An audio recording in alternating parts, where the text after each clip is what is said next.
Sometimes I'm smacked out of my mind and I don't know what I'm saying. And sometimes I'm not smacked out of my mind and I still don't know what I'm saying. So thank you all for continuing to come back to listen to us and, the creators that keep coming back and sharing their experiences out there, folks. All right, cool. And in the Coco spot, it's Mr. Marcus, who looks like he hasn't slept in 3 days. Yeah, that's generally the move. This is the face that happens when you've been drawn for like 5 hours straight before going into a show. Such is life. But hello, everyone. I'm Marcus McNeil, editor-in-chief of Odyssey Comics.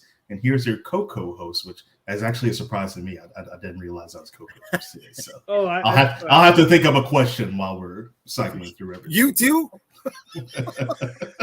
Yes, I think, Jay. I think.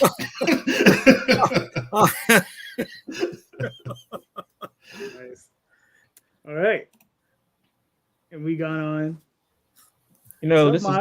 This is my third stream in the last 2 days, and I've still got a whole bunch of energy. So I'm here to debate Tom the whole show. That's what the whole thing's going to be. Whatever Tom says, I'm going to say the opposite. Because he still hasn't watched Dark Man, and I'm very upset. Very upset.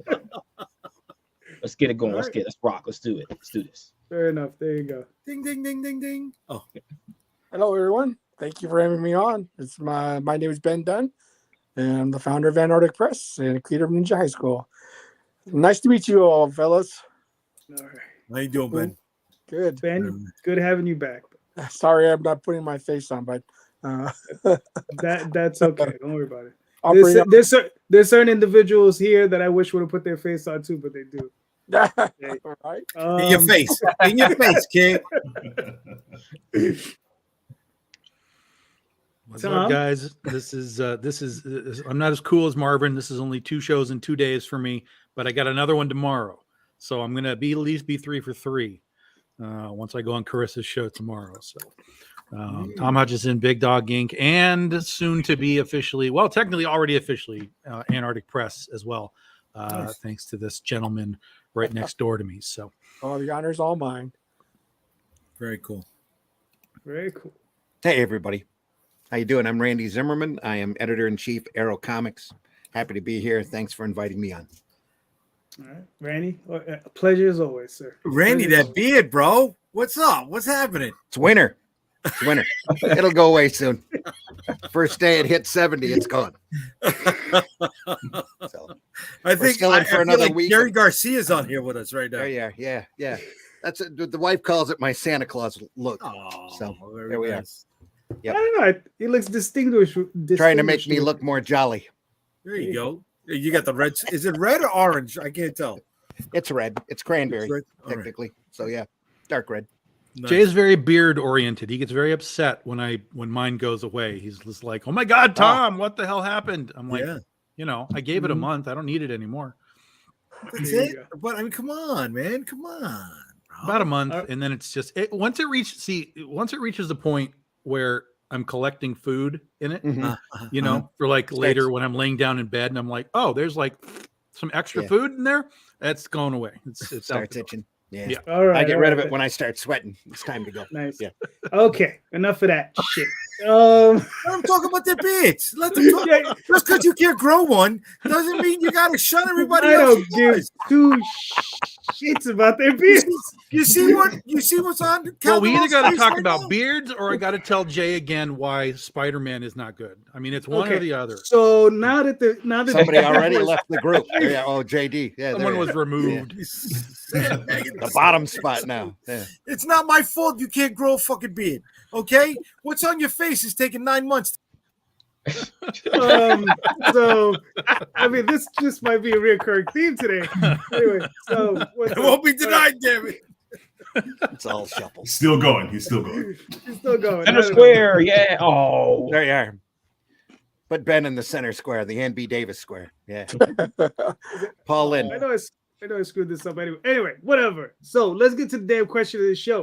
All right, we're talking about the direct market. All of us have been talking about it. All of us have some tangential connections to it. Some of us have direct connections to it.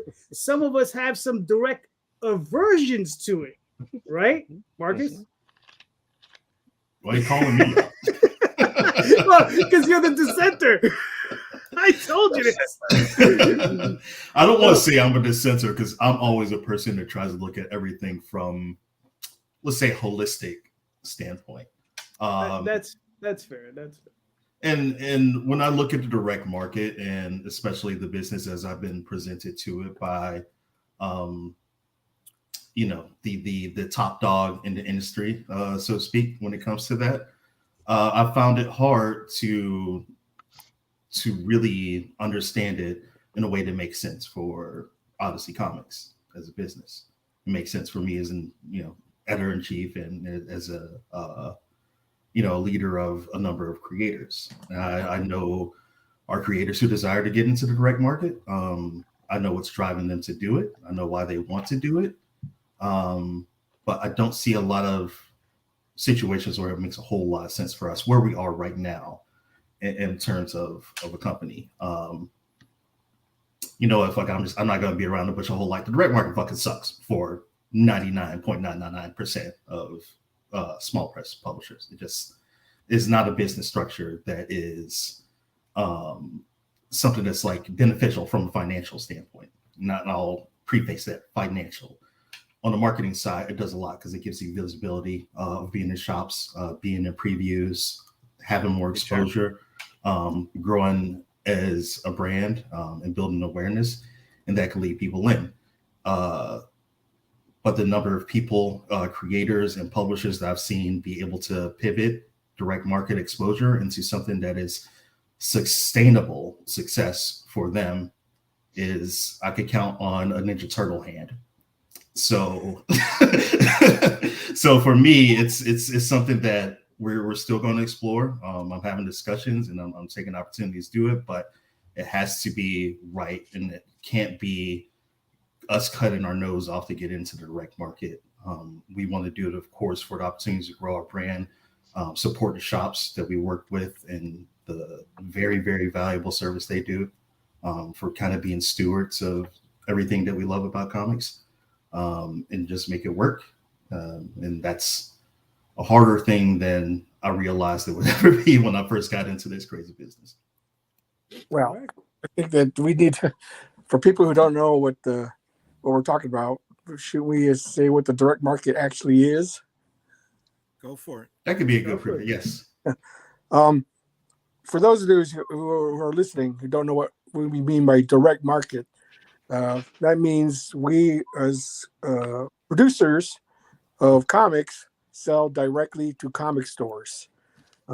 It used to be comics were distributed on newsstands, and in the late 70s, early 80s, there was the proliferation of, I think Phil Suling, I think he's the one who started the direct market.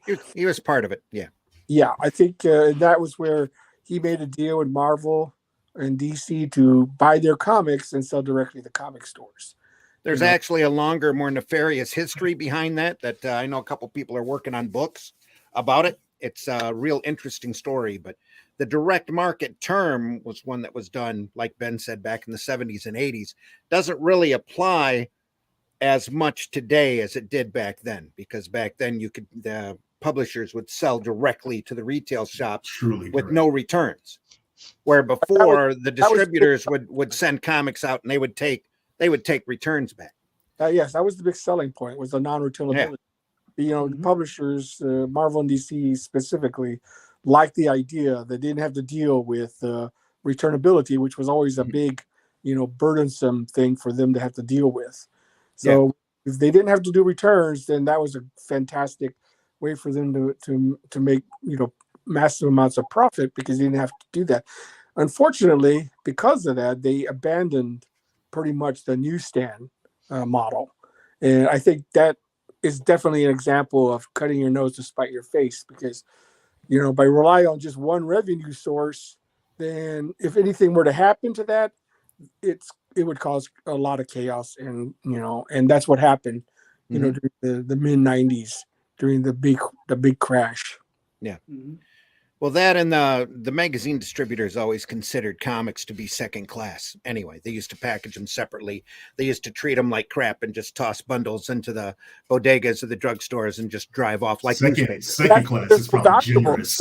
Second class, yeah. Probably fifth or fourth class. Yeah, probably. but they were Actually, yes. They were disposable entertainment. I mean, that's what comics. That's the way they were always looked at. Yeah. yeah. it was And see, the reason the direct market really started up was because a lot of these guys in the distributor warehouses were catching books and hoarding them because they knew that the audience for those books were getting so much older, they were willing to pay more.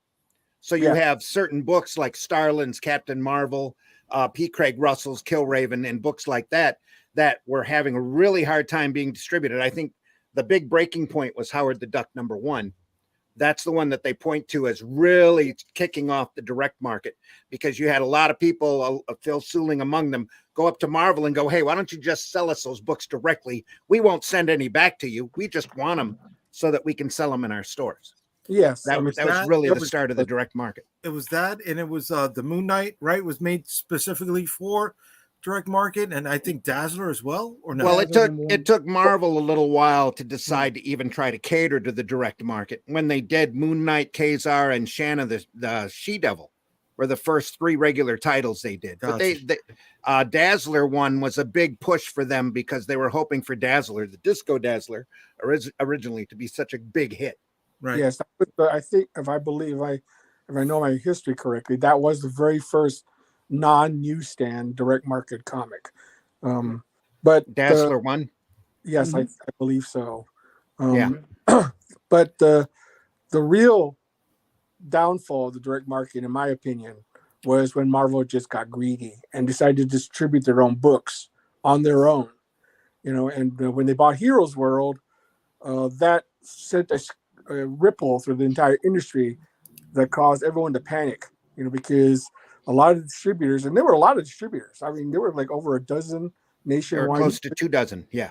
Yeah, there was a lot of regional distributors, and they were all doing really well. Everyone was making money, and everyone was really happy. When Marvel got greedy, and Marvel's definitely infamous for this, is that when they bought Heroes World, they decided to cut out all the other distributors. That sent a panic through the entire direct market, and then that's what caused everyone to start going exclusive. And I always felt that was when the direct market started to die. It's when you won't go exclusive with a distributor, then you no longer have competition for services. You no longer have competition. I mean, you can't reach as wide a audience, as you used to. And so now we're in a situation, and now Marvel and DC have now gone on their own. I don't know how successful they have been, but they were bought by corporations, huge corporations. So now they no longer have to rely on comic sales to stay afloat. All they have to do is rely on their corporate masters to, keep the cash flow. The cash must flow, into their coffers, and they don't have to worry about how many comics they sell. One of the things that confused me about distributors is that they only sold to the direct market, right? To local comic shops. I come from a background of beer sales. We didn't just sell to bars. We sold to bars, bodegas, chain supermarkets, and other minor distributors. Well, initially they were wholesale distributors. If you had a sales tax license or a business license, they would sell to you. But just a lot of those places ended up becoming comic shops. Well, that's how newsstand distribution worked. There was the regional distributors would get the comic, and they would handle their area. Okay. And even the larger distributors were at a point where they were having separate branches. Like Capital City had a good 20 branches all throughout the continent. Same thing with Diamond. Right. It's Remember, just the whole that once- point here of doing this was the non-returnability. Even if a distributor was like, "Hey, we'll sell it to the local newsstands or whatever," those guys would expect the returnability aspect, and they were wiping all that out. So that's where all the direction started to head right to the retail store. Well, that was a choice at Marvel and DC. They slowly dwindled down selling anything to the newsstands. We all know, or we've all walked into a grocery store, we can still find Archie comics sitting there in a digest next to the checkout counter. They didn't go away the publishers pulled back Mhm. on that distribution. So they were getting a crap deal from the magazine distributors anyway, and not treated very well. So where do you want to go? Where you have to take returns, or sell them to these guys by the case and get a check and never have to worry about them again? It's All really right, so turned guys- into a no-brainer. Yeah. So guys, let me Sorry. jump in here. So the whole thing, like, so that's a good introduction. So Yeah. The question is how can indie, like, we know a lot of people starting up, just getting a lot of people are on this panel, new publishers, whatever, right? A lot of people watching, new publishers, they want to get into the direct market, right? Mhm. So my question is, how do they get in? How do they thrive? Because that's really the question, right? Because that's the issue that we're all struggling with, right? Is how do we thrive in that market, right? So there you go. That's the question, man. I mean, that's the toughie. So Randy, you're the bottom square. You start first. Oh, you want me to? Well, Mr. Cynical here. All right. How do you make $1 million in comics? Oh, start with A no. billion. No, never mind. You start with $10 million. Anyway, what we've done here at Arrow, we've gone in and out of the direct market a number of times. We're looking at getting back in. We're going in very slowly. We got approached, and the folks like the type of products that we're doing. They asked us to throw together a business plan and to present it to them, to Diamond, and to see where it goes. The Lunar is in over their head because they're the second choice from Diamond, and they got barraged by all the secondary publishers begging for them to distribute them, and they just kind of shut their doors and said, look, we're not going to look at anybody's stuff for a while. So that at least that's the way I understand it. My involvement with Diamond is very similar to Marcus's thinking. You want to stay holistic, and that means staying sane and healthy. And I pulled out about 2003 from the last version of Arrow Comics because I realized they were doing nothing but hindering my business. And you go through and you add up all the figures, and Diamond's making more money than what you're pulling down on a book. There's a problem. So after being told a number of times what books we can and cannot print, what books Diamond was and was not going to distribute, no matter the quality of the books, no matter our explanations as to why they were getting ready to surpass or their ever-growing minimums, which was a big problem for me back then, we just threw our hands up and stopped. But we're back in it again, kind of thanks to crowdfunding and the outside market, and the fact that we've got some really, really nice products out there we think everybody should take a look at. And we think the retailers could really, with the right amount of exposure, maybe the retailers can make some money off of us at the same time. When is the next volume of Spank the Monkey coming, Randy? This is what we all want to know. It's too long. I've got a bucket list and other Gotta things give the to keep people what they bringing up. want, Randy. Gotta And give the I'm people working what they on, well, JD's seen how far I've gotten. I'm like 40 pages into a revision of Spank the Monkey on the comic market, where he explains comics history through the eyes of Spank being a retailer and his buddies being other different types of customers, as he goes through comics history and explains things. Hopefully that'll be out soon. Then after that, I want to do Spank the Monkey at the casinos, and then Spank the Monkey on reality. So we'll see. Hopefully soon we'll get some more of that monkey business out there. All right, Marvin, what are your thoughts? So I'm going to come with the barrage Go for it. because of my involvement with Comics Pro and the things that I'm hearing, the things that I'm seeing. As far as Lunar shut down last year when they got Image. They were pretty much in the point of we're not even going to entertain anyone after they got Image, because it was so difficult for them to bring that on board. But as far as the retail market, I mean, it's always going to be difficult, because at most time, like after talking to Demetrius yesterday, I mean, are we approaching it from the wrong angle? Are we going after the retail stores when we should be going after the people who are going into the stores to buy the stuff? Because they're going to spend more time listening to that person that's coming in to buy the stuff more than they're going to listen to us. Right. So our purpose should be to find our customer base, no matter where they are. Yes. Yeah, when you were passed out, he said that. Yeah, dude. Yeah, seriously, we had a whole conversation. It's just attack it from a different front. So this is where your local other places that don't sell comics need you to walk into. So coffee shops, wrestling events, because you have crossover audience. Anywhere anyone is reading is where you should be taking your product to and letting them know where they can get it from. So you can get it from me, or you can go to the comic shop. You want to try to push them more to that comic shop because you want to create that relationship. But now with different processes coming into play. So you're going to have ICV2, you're going to have Comic Hub in that mix now with Diamond and Lunar, which is going to take a lot of the onus off of you, because now those percentages are going to drop. So you'll be able to set your price. You'll be able to see who's buying your product. You'll be able to market directly to both the store and the people that are buying those books.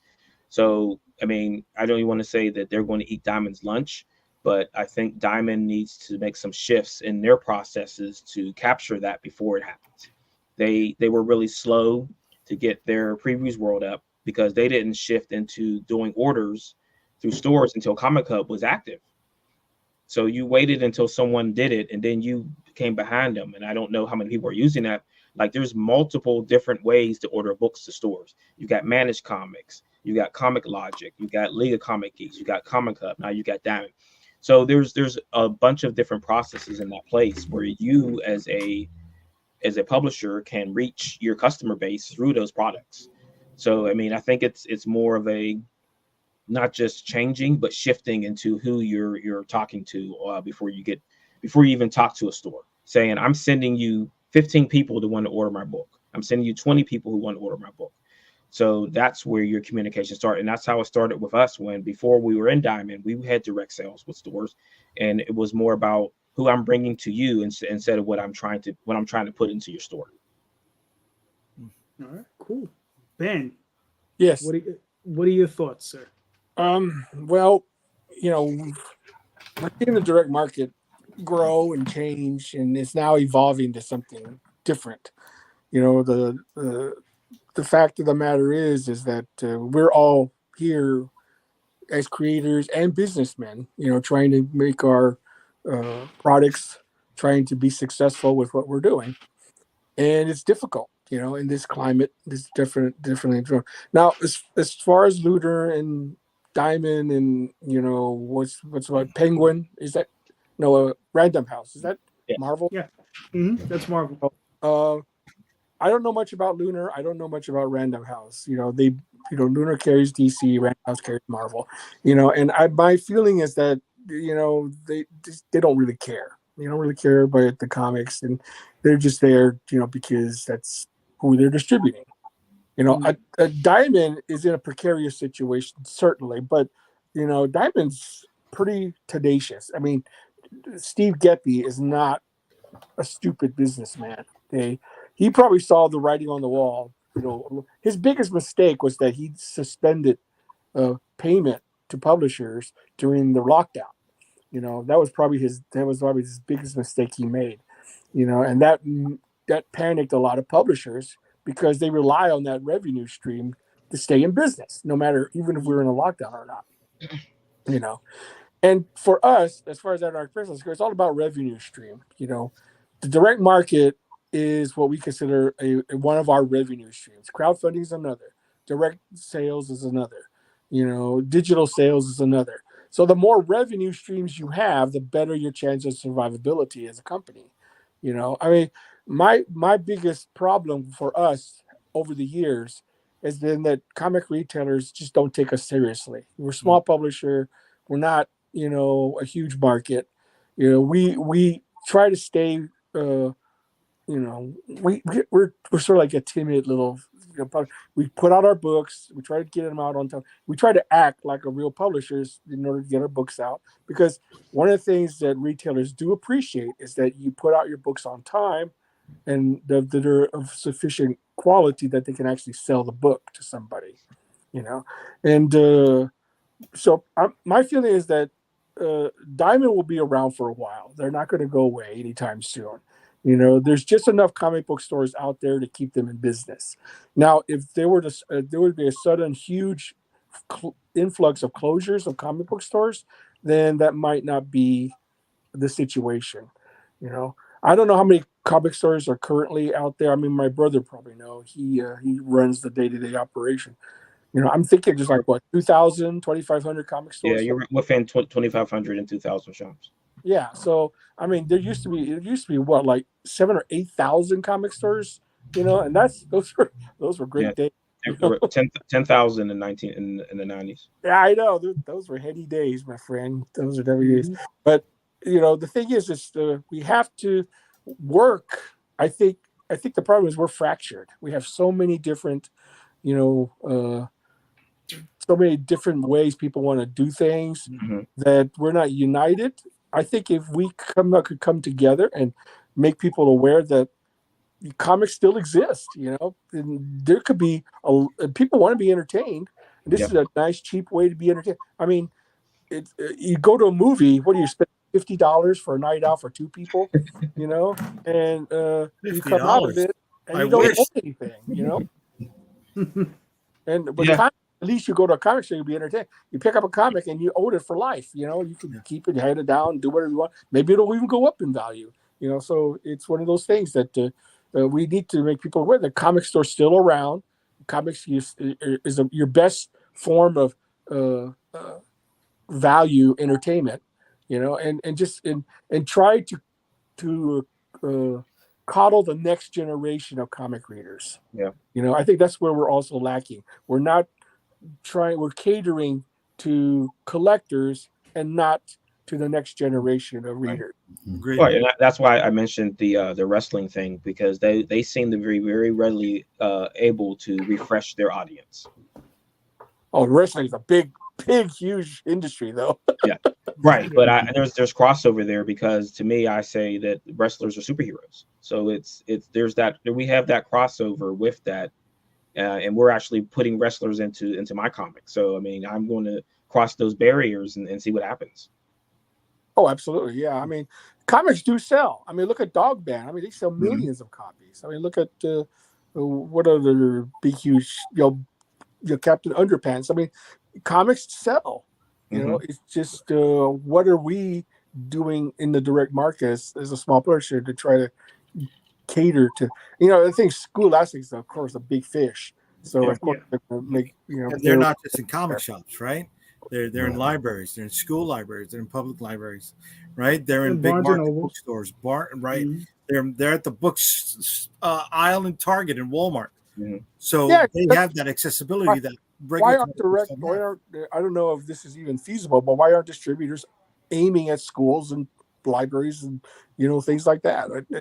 I don't know how. Well, that was a topic of conversation at the Comics Pro this year, and there's Shannon Lav from Bat City in Florida is leading the charge on that. She does a lot with libraries, with hospitals, and other venues where she's bringing in younger people in to teach them how to make comics. So she actually just did one this past weekend.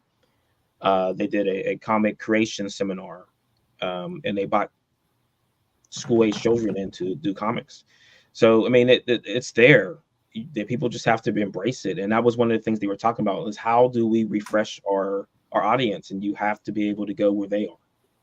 Yeah, I mean, exactly. There is an audience for it. I mean, like you said, people, kids are reading, they're reading comics, they're reading manga, that's for sure. So there is a audience out there for it. It's just, how do we tap into that? Right. As of 2023, there are over 9,000 public libraries in the United States. And how many comic shops did we talk about there was? Like 2025. Right. So one of the biggest problems is we don't know how many shops there are currently in business. Yeah. That's huge. Man. We don't know That's any of the because numbers Diamond for the anymore. last 40 years hasn't given anyone any information, Right, of but any it's not kind. just Diamond anymore, right? No, It's but also- we're only Diamond, but that was it. See, this is the problem, right? It's yes, there's more alternatives, but Diamond had such a stranglehold on everything for 40 freaking years, Right. and did precisely zero to advertise the product, just like you were talking about. Why aren't we in libraries? Why aren't we selling here, there, whatever? Diamond did nothing because they didn't need to do anything. We were in the boom and everybody was happy. We were selling a lot of books. And like, well, we don't need to sell over here. We don't need. And then when things started to kind of go sideways, there still was no reaction. Of, hey, and we have a problem. Look at what happened to the taxi and limousine commissions across the United States when ride sharing started to take a bite out of their lunch. This is something that I've said for years. Is like I've always talked about, like, why doesn't Marvel and DC promote their product? But ultimately, why isn't Diamond or whatever distributor sitting here going, look at what we have, guys? Whether it's Diamond saying we have all this stuff, or whether it's Lunar saying we have all of this stuff, why aren't the distributors doing anything besides saying, where are the comic book stores, and let me keep doing the same system again and again and again? It's a distribution problem to me, first and foremost. And then from there, it's, the higher ups rarely do anything because they don't want the trickle down. Marvel doesn't want to make advertising because that'll send people in and they might see DC books, vice versa. Those two don't want to advertise because might come in, they might see Image books and buy Image books. It's this horrendous ego element that I see anyway, that no one wants to talk about the industry, because if they do, someone might walk into a comic book store and buy a Zenescope book instead of their own. And that's where we have this weird disconnect with all of these companies. No one works to work together because everyone thinks that we're all stealing from everybody else's pie. Oh, and that's what Ben was talking about is unification. And I mean, hopefully next year we can help change that. But in most cases, if you're not willing to check your ego at the door, you're going to have problems with everybody else. Yeah. Like no one can be. Forgive me, Tom. No one can be the big dog. Oh, somebody can. right there. Let me tack on to Tom though for a second, okay? What if it's forget about Diamond doing the advertising in Comics Pro? Have they talked about the collective of comic book shops coming together, like the Milk Association of America or the Cranberry Association of America, right? Putting into a group fund to promote the business. That's I mean that's where we're going to have to come and play on that, because as I was said before, is that their new president Joe Murray is that guy who wants to listen. Like he kind of, when they were done with the show, he pretty much outright said that the best conversation he had at that show was with Comicsburg. Okay, great. I would hazard a guess that if we were able to, as small press guys, even guys like Zenescope, Aspen, smaller dudes like that, Scout or whatever, if we were able to put ourselves together and create a Got Milk campaign, like Got Comics, and it was all us, and we didn't talk about Marvel and DC and Image and all that kind of stuff, and we did it right and it was done properly, those guys would pay attention. Marvel and DC would be like, what the hell is going on right now? Image would be like, what the hell is going on right now? And that could be enough to really spark something larger scale. But it would take something really ground level, groundswell sort of aspect of all of us kind of going, let's figure out how to make Got Comics, and we see Comicsburg's characters, and we see Big Dog Inc. characters. I has an idea about that. With the free comic book. I mean, I don't know if you participate in that promotion, but I talked to my brother also is part owner of a comic book store, and he says when Free Comic Book Day comes around, I mean, they're mobbed. There are people just swarm comic book stores on Free Comic Book Day. So at least we know if we gave comics away for free, people would come. But but the thing is that's sort of a little bit big promotion. It's just that it's not nationally advertised, the extent that even to make even more people aware of it. Yeah, and we were talking about on JD's show last night. JD was talking about his newspaper, kind of like a comic shop news thing that he wanted to do. And again, we were talking to a retailer, and he was like, "Yeah, I mean, if it's free, people are going to take this stuff, and especially if it's free to a retailer, because just like with Free Comic Book Day, right? It's free to the consumer. It's not free to the stores. Stores are still paying for all those books. They're paying, like a quarter or whatever, but that stuff adds up. Goes a long way. It's so point of sale elements, right? It's little the leaflets and things like that we don't see anymore. Demetrio said point of sale elements don't work. He He did. flat. I don't- Yeah, yeah. You see, if you were there, if you were actually there, you would have heard him say that. Well, I mean, but that depends on the shop too, because in other shops it does work. So I mean, I think that in that kind of instance, it'd be a good idea to get as many retailers together next June and figure out what does and doesn't work in each realm, because each Yeah, realm because you're going to have differences from shop to shop, from state to state. I mean, there's just going to be variations in your I mean, customer even having base. shops in the same city that are down the street from each other could have different ways on how those things work. Mhm. Yeah. But if we at all, the bottom line here, I think, is that we have to figure out a way to actually market that comics exist. I've said this for a long time. Most people don't know that comic books exist, or if they do think they exist, and I've had this experience as I've gone around to cons all over the place. I'll go into like a restaurant, right, and I'll have having dinner, and I'll have my badge on, and they'll ask me, like the waitress will be like, "Oh, are you going to the con?" I'm like, "Yeah, I'm like a vendor. I sell my comics." And more often than not, I'd be like, "Oh, that's really cool. The comics sound really fun, but I don't know how to get into them." Like, you just buy a comic; they're super easy. And she was not just she, but over and over again, I would get responses like, "Oh, it's just too expensive. It's all collectible stuff." And I'm like, "No, I mean, it's, maybe it's like $5 for a book." And they were like, "Oh no, I've heard they were like hundreds of dollars." I'm like, "Yeah, that's like the collector side of things, that part exists. But if you just want to like read comics, they make big trade paperbacks for like $15 and you can read all kinds of content." And it blew her mind that, that comics existed in these other formats, like trade paperbacks, collect editions, so on. And it wasn't just purely I'm buying Hulk 181, and that's what the general populace believes comics are. And so we have to change the mindset of that. And I mean, I don't have a direct answer to that, but just some of the things that we've talked about here, we have to be able to get the industry as a whole to talk about how the industry exists in different forms. Comic cons are a great place to do that, but those people probably 75% they already know all of this information. So literally you might be preaching to the choir. Yeah, exactly. So you might be kicking some new people without any question at a Comic-Con. Yeah.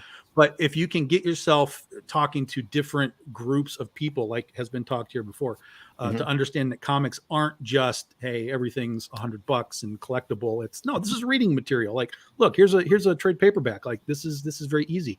You have to change the perception a little bit in the mind of the consumer to kind of, I think, take the next step in, expanding the eyeballs on us. It's not just a matter of, hey, comics are here. It's like, here's how comics are here, and here's where you can get them, whether it's crowdfunding, comic store, Comic-Con, whatever. I've been really surprised as I've talked to people, how many people are really already understand crowdfunding. That's been kind of a shock to me, because I kind of assumed every time I would talk to people, I'd be like, yeah, we kind of do Kickstarter. Like, do you know what that is? And they're like, oh yeah, I do Kickstarter all the time. I'm like, whoa, that is sweeping comic books right now. Yeah, because a few years ago, that was not the case. People would be like, what the hell's Kickstarter? That's like, right. Yeah. Yeah. Like, Still to this day, yeah. it's the same thing. So crowdfunding is great. It's fantastic. And I've even said, like, Kickstarter as a brand needs to be appearing at Comic-Cons. Like, they need to be doing what Whatnot is doing. They need to be out and touring and being like, look, this is what we do. And then bringing some of their big guys along with them, not just comics people, but movies and music and whatever else, like who some of their top dudes are, just be like, hey, look, this is what these guys are doing with our brand, and come see it. eBay's now setting up on the sales floor. That's right. That's what I'm saying. Yeah. But I mean, it's hard for I think it's hard for Kickstarter to do that, because they keep changing their team continuously too. Well, then fix that shit, Marvin. Exactly. There's a reason why, like, every year Diamond has a new person that's running their brand. There's a reason why, because their ideas aren't filtering. And like, one person had the idea of doing the publisher store thing, and that person's gone now. So they had all these ideas and like, oh, we're going to do this, and that person's gone. So what's going on there? That they bring people in to fix their problems. They try to fix it, and then they tell them to beat it. Yeah, I mean, you always are going to run into that corporate problem, right? I mean, even with corporate comics, it's like, guys may come in with great ideas for whatever, Marvel or whatever, but it still has to go up a chain to some degree. For that has to be approved before it to come back down. So there is that. Not just that. But the problem with Kickstarter is the same problem with Marvel and the same problem with DC. The actual printing, making comics, the actual money they pull in from the comic industry is so minuscule to them, they don't care. They don't have any respect for the art form. They're looking at their bottom line, how much money's coming in here, and what kind of a return they're going to get if they go out and invest. eBay, on the other hand, pulls down a percentage of all of those auction sales, and that's a lot of money for them. Sure, but So Kickstarter, they're I'm going to not set saying up at a show. Yeah, but I'm not saying Kickstarter ain't going to show it. But I'm not it's saying likely Kickstarter not needs show to up at come a out show. and be like, "Hey, comics!" Like they need to bring just everything. Like they need to explain that that Kickstarter is a thing for everyone at every but type of thing. Just But- like with the corporate comics, though, they have to get people up there that actually know the business and care Sure, about the absolutely. business. No, you're and they completely right. can't find that to save their life. Hello. Hire me. Oh no, we're all here. Hire me. They don't see us. Whoever's on Hire that me. I'll chain. fix all of your problems. Kickstarter. Yeah. Hire me. I feel the same way. But Well, they had the job listing up. Did you apply? No, because they had restrictions on it, and I was in one of the states that they weren't looking for people from. Oh, okay, yeah. Yeah. So Yeah, the answer I is thought yes. it might I have looked been at kind it. of Yes. like Get the right criminal market, records or right something like college that. paper in order to be looked at. I applied, but I mean, Practical to experience tag doesn't on what Tom said earlier, it takes somebody else to do it before they motivate and start to change their mind and think they're going to do it. Well, they It's got to going back realize what there's you said money. about eBay, right? Yeah. eBay didn't show up at New York Comic Con until Whatnot was there for 2 years in a row, and they were like, "Oh, maybe we need to have a presence there." Well, and because of Whatnot, eBay is now beta testing their eBay Live. Hmm. So Remember when you know. Kickstarter used to have Kickstarter Live? Now, Yeah, hold on. Well, Kickstarter used to do live video, but I'm talking about eBay is doing live auctions. It'll be It'll be like what Whatnot does, but on the eBay platform. So, Marcus, let's continue going through the circles. Everybody, you're going all over the place. Marcus, what are your thoughts? All right. It's one thing I have a lot of thoughts about. I know we all come from different backgrounds, and I'm a publisher, editor, and everything now. But what pays the bills is my day job, and my day job is I'm a e-commerce retail analyst. So my entire day usually revolves figuring out sales, looking at analytics, changing businesses and our practices based on where market trends are going, and being ahead of the curve before that thing shows up. My main source is, Amazon. We're active with like a number of people for the company that I work with.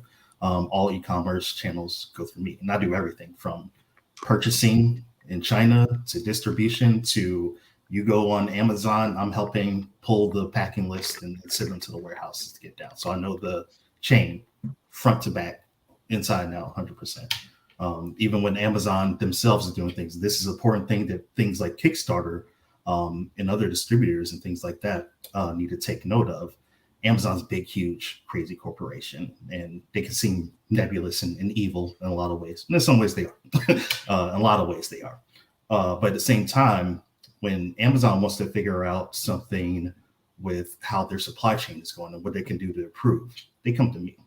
I'll talk to them. I have a meeting with Amazon about it. They are invested from the ground up, and we're not a huge company or anything like that. We're a very minuscule part. Like, it's not a dollars thing. They're looking at who's engaging with the platform and who's using the thing. And they see that, oh, this guy, Marcus McNeil, he's using this certain aspect all the fucking time.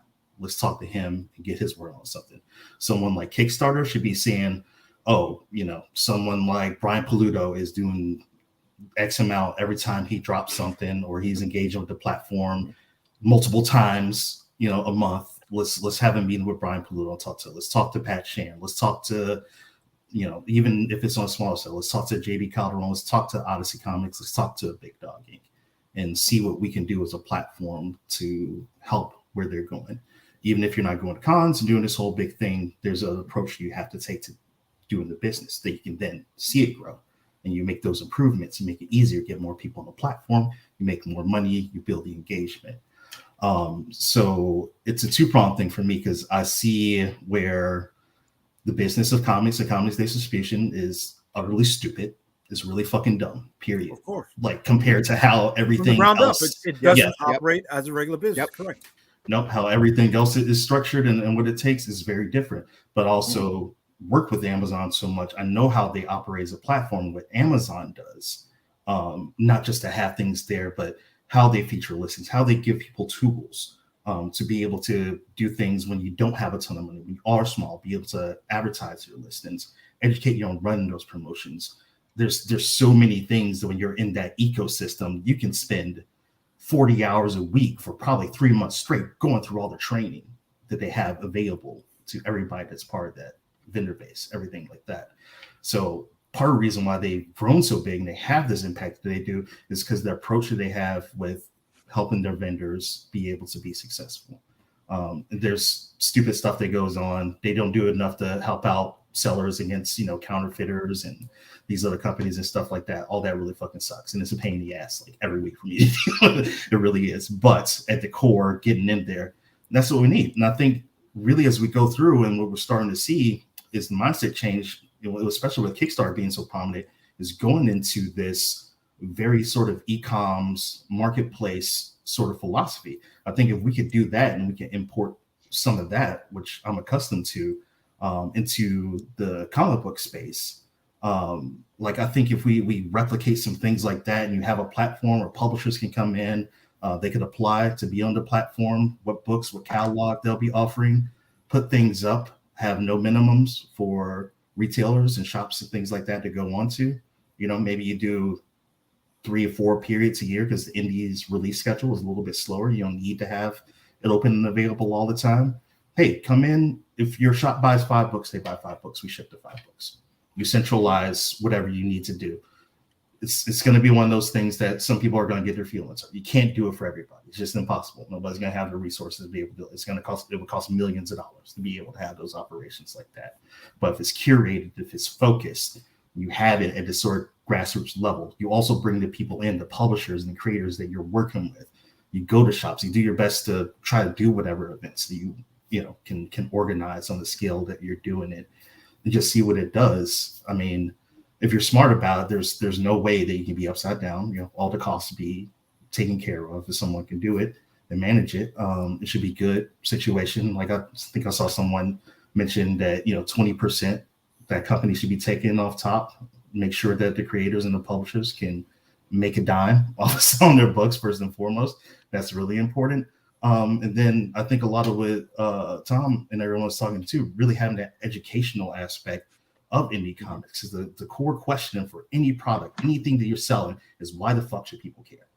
And what a lot of people don't want to mention and don't want to talk about is that the vast majority of comic readers and people who go to shops and buy comics, they don't give a fuck about indie comics. They don't. They give a fuck about big IPs.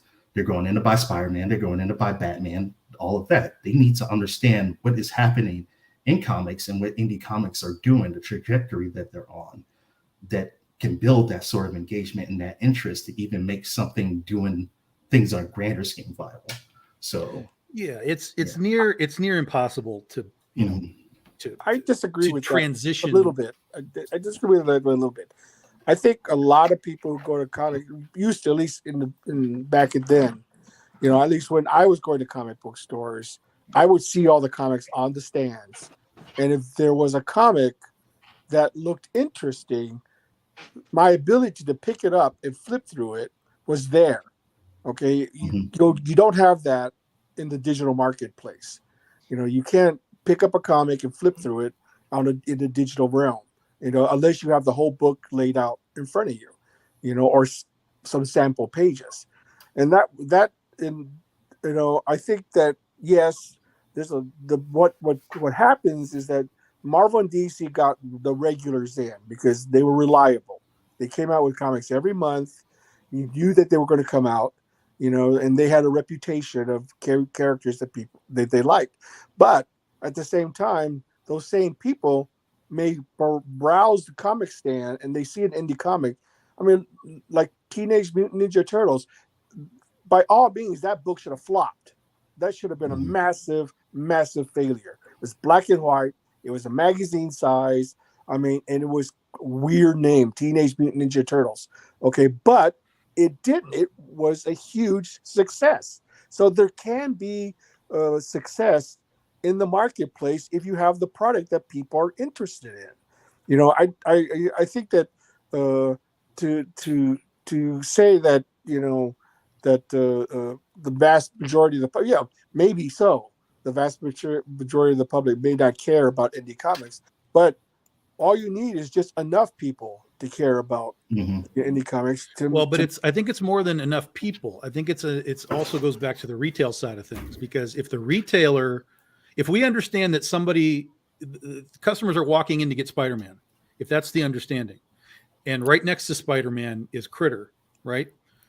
We require the retailer to then say, hey, you know what? If you like Spider-Man, you might like this Critter book, because the guy that's buying the Spider-Man book might not even bother to look. A lot of guys just walk in, take their pull list, and go home. They don't even look at the rack anymore, because now we're at a pull list world rather than, you know, everything's out there and you grab it. That's not new. That's been happening since about 2000 or so. That's what we Sure. figured out That's what I'm the saying. first time through with Arrow Comics, is the retailers weren't buying us to put us on the shelves. They were buying us directly for their pull lists, and that's all they were buying.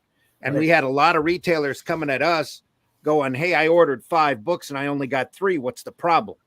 And we're like, well, we're fulfilling Diamond's purchase orders as we get them in, right down to the number. It's not our problem.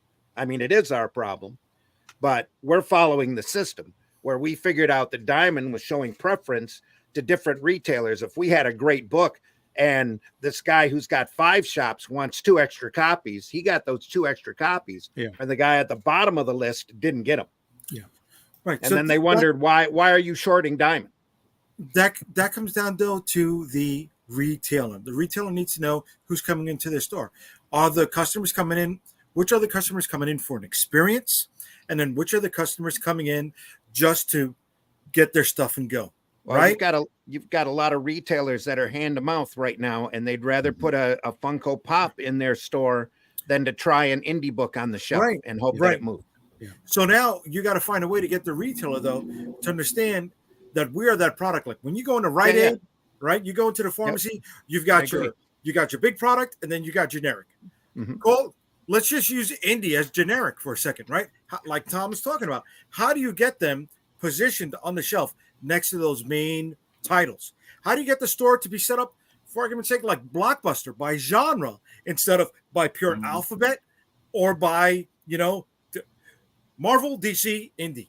I mean, you're not creating an experience for those customers who are walking into the store looking for something else to shop for. That came up. Well, that was another subject at Comics Pro on how people were setting up their books, and a lot of them said they put their indie books up front and make people walk past them to get to the Marvel. That's great. Yeah, that's great. Okay. Yeah, but again, that goes back. This is what I'm talking about. It's the retailers. We've talked about this before. If there's 2,500 retailers, there's still only about 500 of those retailers that are buying indie books in any real numbers. That's minuscule. That's minuscule. Yep. And so again, it's a matter of we need retailers to know how to market what we do. Whoever's carrying us, we need to market, but we need the other 2,000 stores to give us a sniff. And they don't want to, because like what Randy just said, it's really tough right now. And they know that they could buy a couple of extra, variant Spider-Mans versus 5 copies of Critter. And they're probably going to sell their 2 Spider-Mans on day one versus the challenge of selling a new book. So, and we have to understand that. We have to understand that is a challenge to sell something new, a brand new IP, a brand new company. All of these things are very difficult to sell to a retailer, to then a customer. And so going back to the question that JD posed, like, how do we get into the market? How do we thrive?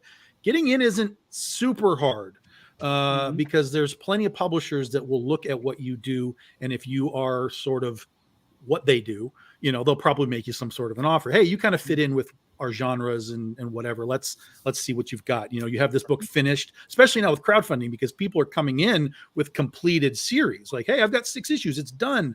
Like, let me hand it to you and you guys can do it. And so if it fits with what that publisher does, a lot of times they're going to take it. But the thriving side, this is where it gets difficult, because there isn't really a way, to me, that I've seen, and I've had a unique retail experience here. I haven't really seen a way to thrive through any of it. And we did Big Dog Inc. on our own for 4 years when we started. We had a very good experience, we were in the Diamond Top 300 multiple times with multiple books, on and on and on. But at no point during those even high point sales were we not still chasing money because of the money it took to produce the book, to print the book, send it to them, and then Diamond sends us back our piece of it. We were still having to chase money. And that's where a lot of these variants came in, because a lot of companies started to realize we're making this print run and we're not making much money. What if we added a few covers in and then we could make a little extra money? Yeah, exactly. So, and then, so a lot of us, like myself, Zenoscope and so on, we were doing a lot of convention variants. That's how we were kind of chasing the money back and making a little profit. But then that filtered into, why don't we make variants for the retail market and, up price points in some cases, just see what we can do with it. And that's kind of where all of that went. But even with all of that, thriving in the retail market isn't really a thing, and people really have to understand that. We've talked about it. Everybody in here has talked about it in one way, shape, or form. The retail market is more of a marketing element for you because it puts eyeballs on what you're doing, particularly if you're with some sort of a company that has some standing in Arctic Press, Scout Comics, whoever, because they have some sort of standing in the community already. So if you're suddenly with AP, the AP followers are like, oh, look, here's a new thing from AP. This is cool. So, but again, you can't expect thriving in this market, barring you having a license of some kind. You want to go license Terminator and make Terminator comics? Cool, go do it. But if you're just coming in with XYZ idea from XYZ company and saying XYZ retailer, take it, it's going to be a struggle. All right. Well, All right. We need to hold on, Marvin. I know we're all getting a little excited, so we're going to talk. We're all on the edge. So tell us about your paperback. That's a transition, Jay. Woo, woo. So yeah, this is Look at the answer, God damn it. that's going to be the volume 2 trade. So it's issues 5 through 9. The current plan is to launch in the Monday after Three Rivers Con in June. So that should be the June 3rd. All right, cool. And your this is your sign up page, and you said it's going up. When is this going up? Should be June 3rd. June 3rd. Okay, so sign up now. Get in there. Go buy this book. It's going to be awesome. Nice. It's always awesome. And you'll have volume 1 available as well. Yes. There you go. All right. And singles, if people want singles, those singles will be in there too. Okay. Now let's move on. We got some bikinis. Ben, Bikinis. do you want me to play this video? You don't have to. It can be kind of a little. We want to. That'd be fine by me. Play it. He worked on it. Damn it. Yeah, Play There it. you go. Yeah. Run it.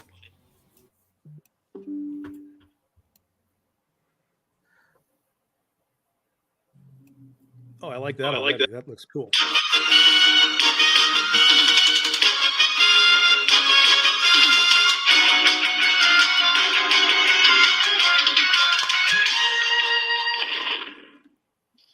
Cindy, Candy, Princess the Bona and Dr. Boomer sent the Extinctables to attack our Clamorama Clam Shack. Okay, Sonia. Tonight, you, me, and Candy will sneak into the Boomerland amusement park.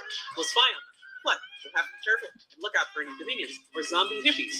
All right, my new tug drone is ready to go, and Dr. Mohan can launch D-Robo if any giant monsters show up. Princess Demona and I could succeed if it weren't for these meddling teenagers. The world can be saved by steam. Go, G-Rangers! Boomerland. Ben, you didn't tell me about Boomerland. I'm all in on Boomerland. Well, thank you. I love that. Yeah, it was supposed to be a surprise.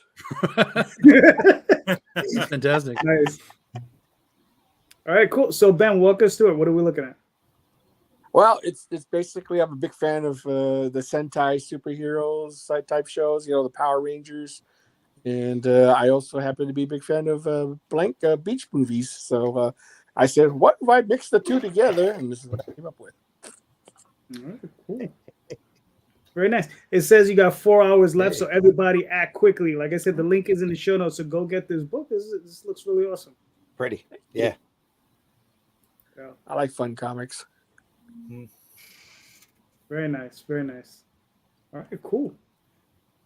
So I mean, so Ben, I mean, like, how does this work into your publishing scheme these days? Like, I mean, are you just starting to do Kickstarters first and then printing second, or are you printing first and then doing trades? I mean, how's that working out? It's working out pretty well. We Another Press does his own thing. I do my own thing.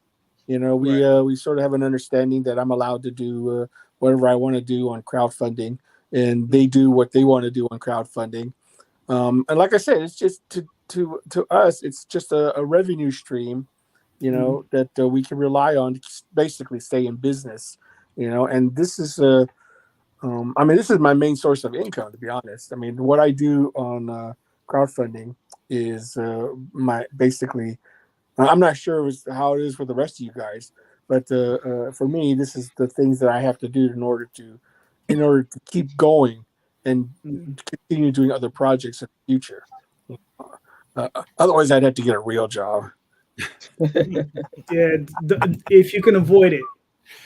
If you can avoid it, that's all I At can all say. costs. You know. Yeah, Yeah, but I mean, then you're that's- gonna you're gonna crowdfund that, right? But then you're gonna take it to AP and be like, okay, now put it out through AP Yeah, too. that's one of the advantages that I have is that I can take it to AP and they pretty much just rubber stamp it, to send it direct market. I mean, that's the same way with you, Tom. We brought us with Critter and Catnip. We really liked what we saw, and you had already done the crowdfunding deal, so you made all your money back on that. So basically, anything that we take and give to you is just gravy. It's stuff that you get because it's work you've already done. And that's the thing is that passive income is a beautiful thing. Oh, Yeah. absolutely. Yep. Absolutely. Yeah. Yeah, Talking even just about- passive eyeballs. I mean, to be honest, we just ran a Critter comic, right, or Critter crowdfunding in January.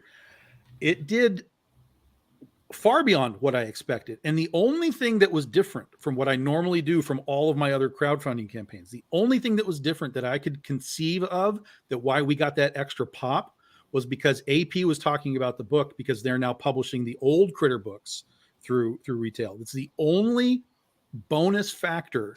And I have a sense that potentially that extra interest sent people to us because AP was talking about, hey, we're printing Critter.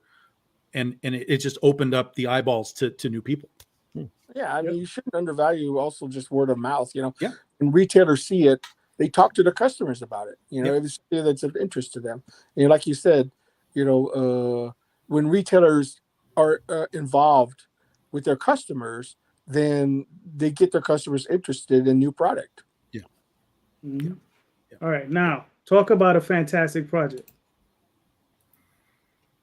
Randy, do you want me to play this video? Oh yeah, you can play it. Absolutely. Thanks for saying it's fantastic. In the time before Atlantis sank and the lands of the world were savage and untamed, one man would claim his destiny. Leaving his Atlantean tribe behind and throwing off the shackles of Lemurian bondage, he sailed the seas as a pirate captain before seizing his place as a king. Now that he has the throne, how long will he be able to keep it? This is the Shadow Kingdom, classic sword and sorcery tale by Robert E. Howard, adapted by Randy Zimmerman, with artwork by Russ Leach. Available now at funmycomic.com. Very nice. A lot of fun to do. Real proud of the product. It's the story. It's the Shadow Kingdom. If you've seen it only in comics, you haven't read the actual story. This is the actual story. And in fact, we're putting the prose story in behind the comic story just so you can compare the two. How is just out of curiosity, how has Crowd by Fun My Comic been for you guys? We're doing okay with it. Luke started it less than a year ago, I think, maybe almost a year ago, and it's been picking up steam real well. Do you think it's a good alternative from Kickstarter? Well, considering I have never done a Kickstarter campaign, I have done an Indiegogo campaign, and Fund My Comics like night and day. I like it because you go there, the name of the site's direct, fundmycomic.com. And there's all sorts of comic game products or genre products there. You're not having to worry about competing against everybody's electronic doohickey or not having the care given to you equally. Everybody that's, if you go to Fund My Comic, the campaigns on the front page are the campaigns that people are buying into. So why don't you just do both? You can do both. Absolutely. We just decided to promote Fund My Comic the same time as we're doing Shadow Kingdom for right now. See. They don't stop people from going. The percentages at Fund My Comic are a lot better than at the other platforms. I think it's like 3% straight across the board. Wow, that's great. Yeah.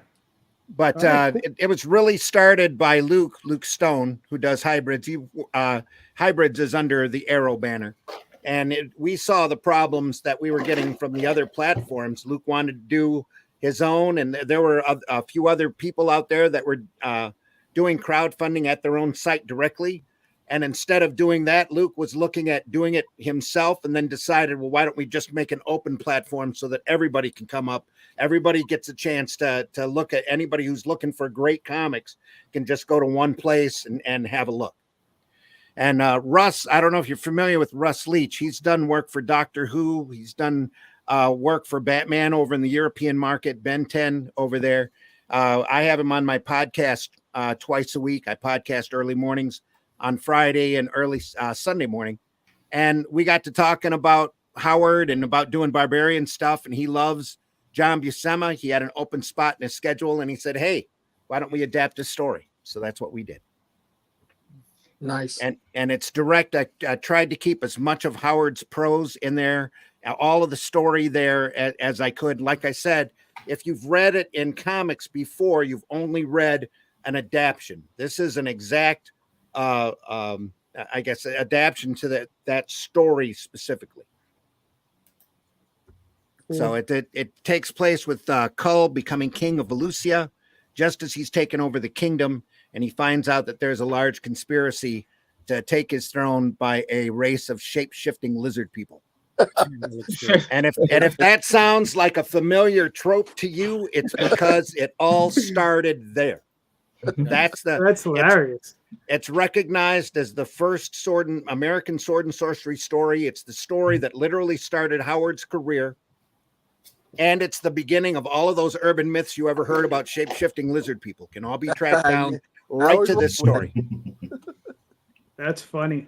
That is funny. Yeah. I mean, and the story is great. You get in there, and Kull, if you think you know Kull from Conan, Kull's a completely different character. Kull was a lot more personal to Howard. He's a lot more introspective. He's examining, almost overthinking himself every step of the way. It's a great story with great, well-defined characters and just a lot of fun to read. That's cool. So you got what? You're about halfway there, and you got what? We're halfway there. We've still got 26 days. Yeah. But don't let that stop you from buying in. It's a great product. It's going to be a lot of fun. Yeah, it's a great book. I've already bought it. So. And everything's done on it. I'm just working on a backup story. We have a front coming from a guy who's really heavy into Howard, named Razor Fist. He's doing the frontist piece talking about Howard and his life and how important this story is. And then I'm doing a thank you as you go out the door to thank everybody and to tell folks how important this book was to all of us who are involved. Nice. Okay. Nice. Very cool. Looking forward and you can to see it's colored. It's colored intentionally, solid colors, made to look like a Silver Age book, made to have that feel. And it's just that page that you're on right now. He's thinking about all of the monsters in history and all of the legends that he's heard. And what do you mean my kingdom's being taken over by shape-shifting lizard people? Right? Nice. I hate that. Hate it. Yep. But it's fun. It's a lot of fun. It's a great story. It's about 70 pages of comics. And then the prose in the back, there's some production artwork in the back. And with the front and the back pieces, it's going to be over 100 pages long. Wow. God damn. Okay, yeah. Very impressive. Yeah. A lot of fun. All right. And then we're hoping to do more with the characters. We'll see how the campaign goes. We have a bucket list anyway. That also includes my monkey too. So we'll see how it goes. I don't think you guys are gonna have a problem with it. It looks great. No. It's gonna do well. You know. Yeah, we're real confident in it. We love the product. And it looks really. I can't tell you how great it looks. It looks really good. Yeah. It really does. It'll take you to other planets. You know what I Yeah. mean? Kind of like Almost. this guy. Kind of like this. Planet Pumpkin. Marcus. There you go. what- Planet Pumpkin. Was this one easier for you than Phantasmic, Jay? Yeah, a little bit, bro. A little bit. A little bit. Absolutely. So this one is Planet Pumpkin. This is the second new comic in this sort of like phase 2 of Odyssey that we're in. This one is a story by Saint with art by Robot Fish. He's just a fantastic artist. Has Rules of the Room over on Webtoons. I think everyone should check that out if they want to sort of get a feel for the vibe that we're going for with Planet Pumpkin. But it follows a young witch named Cranberry on a journey through a hostile galaxy where magic users are outlawed and punished with extreme prejudice. For fans of properties like Adventure Time, Steven Universe, who also like those things with a little bit of a mature edge too, this is really going to be the project for you. We were able to throw in a 10-page preview with Nobody's Princess 3. So our backers got that one as a freebie when they got their digital rewards. I've had a number of people follow up after that and been like, when is Planet Pumpkin coming out? When can we read more of this? So it's going to be pretty soon. I'm hoping that we can launch by 3/26.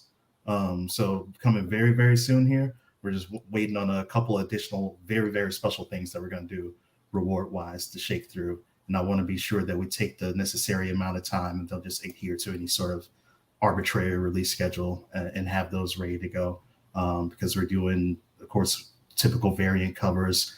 We got Prince merch, and we're also doing 4-inch figurines based on characters from the comics that we're going to have available too. So that's something I'm super excited about. Those who follow me on social media has already seen some of the early versions that we worked up. That's going to be super cool. So this is one of the projects I'm really excited about for the year. We've been working on it for a while, getting it down right. And I think personally, this has been some of my finest editorial and story editorial work that we've gone through. So I'm really excited and really proud of the way that it's coming out.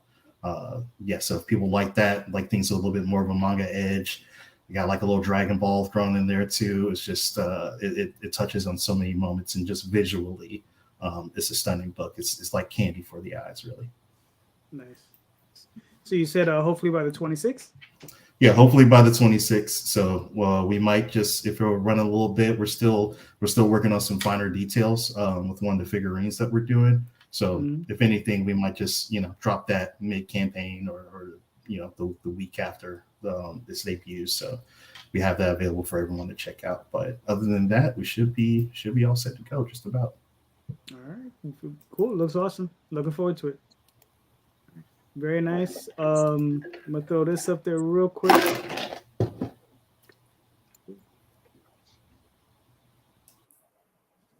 Wasn't me. What was? No, it was me, of course. I'm almost there. Of course, it's my own damn project. Almost there. So here we go. The Oswald Chronicles. This is volume 4. So this is It Broke Free and Couldn't Read. There's a trade paperback. It's turning out to be 164 pages.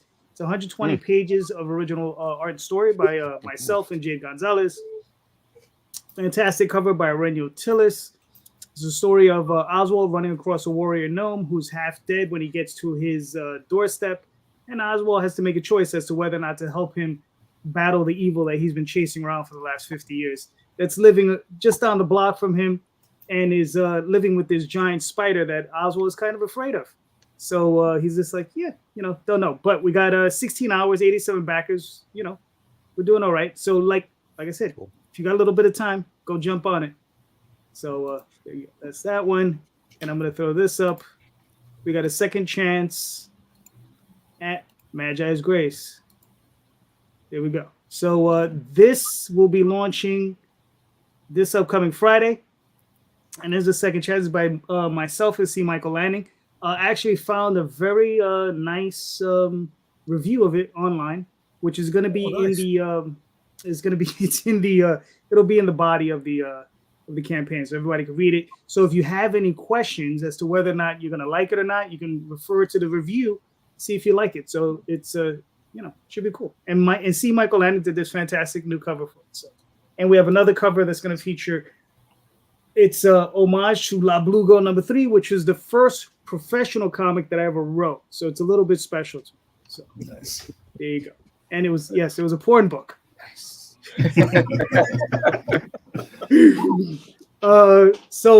Jay, you're up. What do you want me to do? You want me to answer the last question, or you want me to ask a new one? Yes. Well, you talked so much on the last one. I didn't give a shit about your All right, answers. So I was just like, here's the thing. We're talking about. what were you gonna add I that don't would remember really at be this any point. relevance I to don't that remember everybody at else this said? point. I know. Fuck. I feel so unwanted.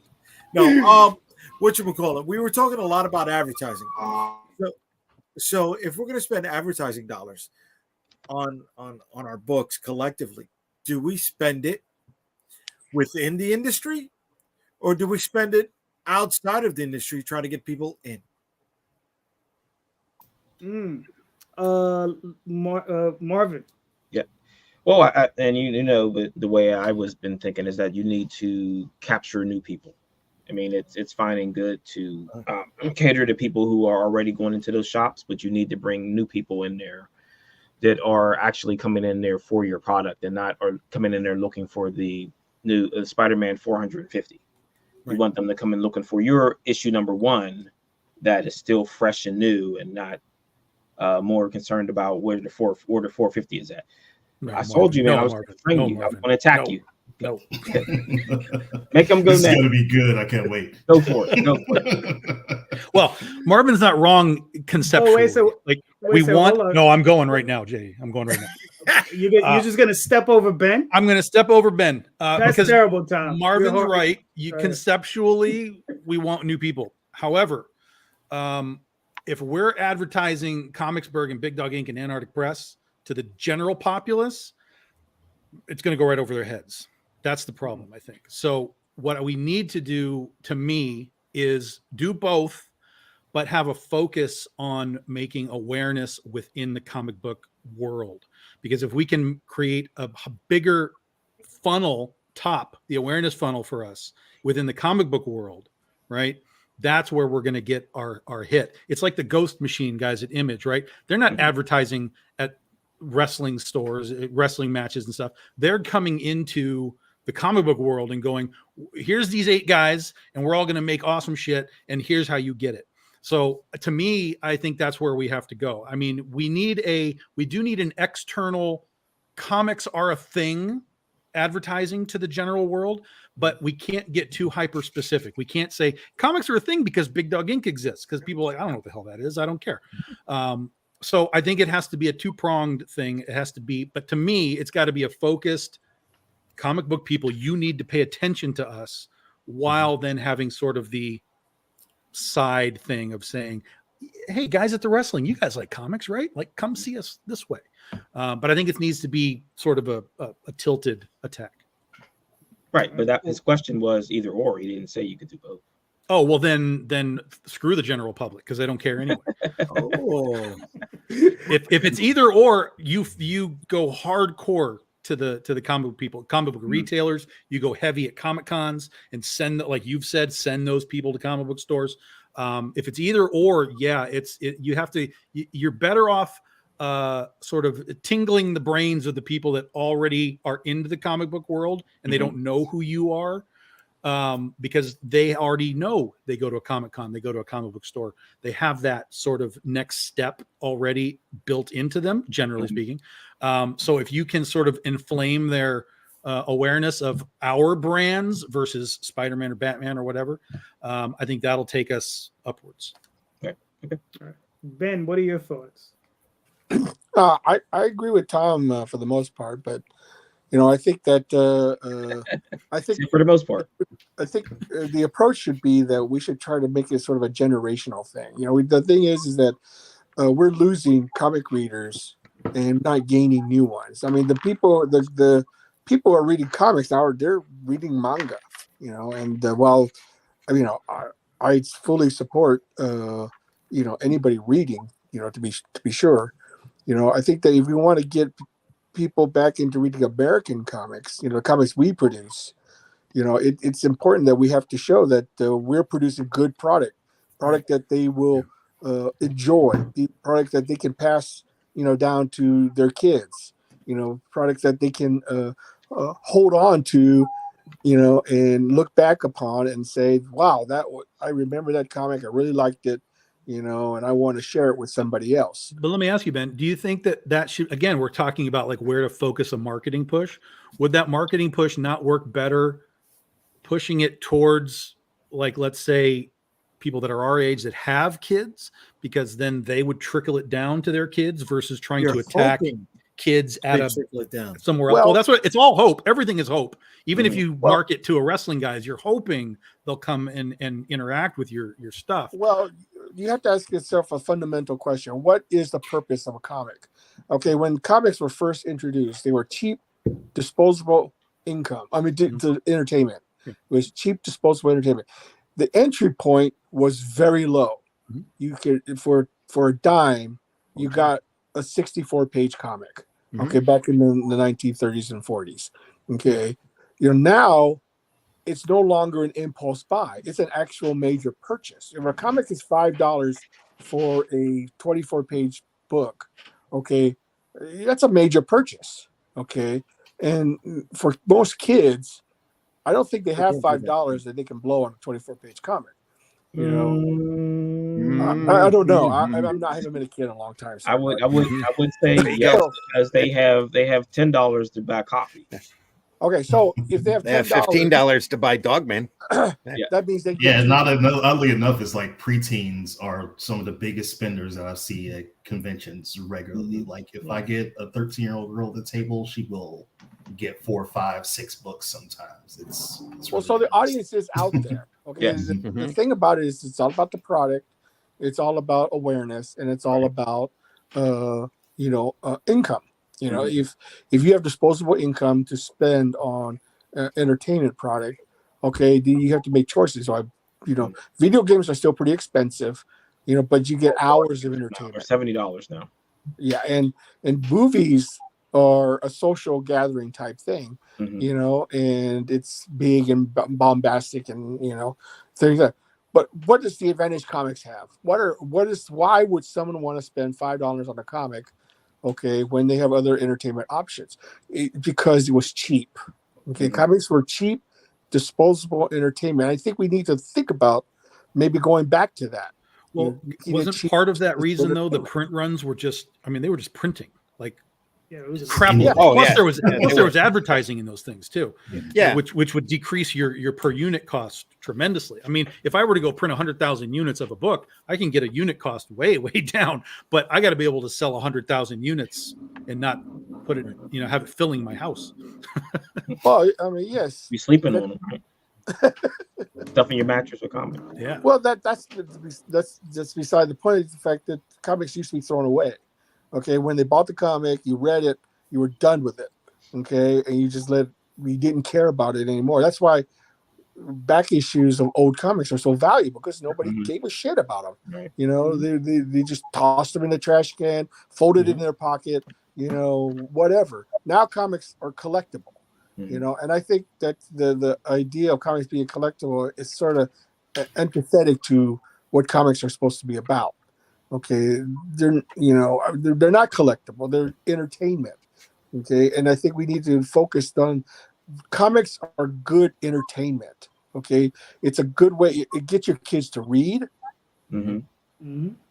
Well, I mean, I don't know if you noticed that the Ohio governor just did a order for literacy, and because they said that the literacy rates in Ohio are so bad. Get involved in the story.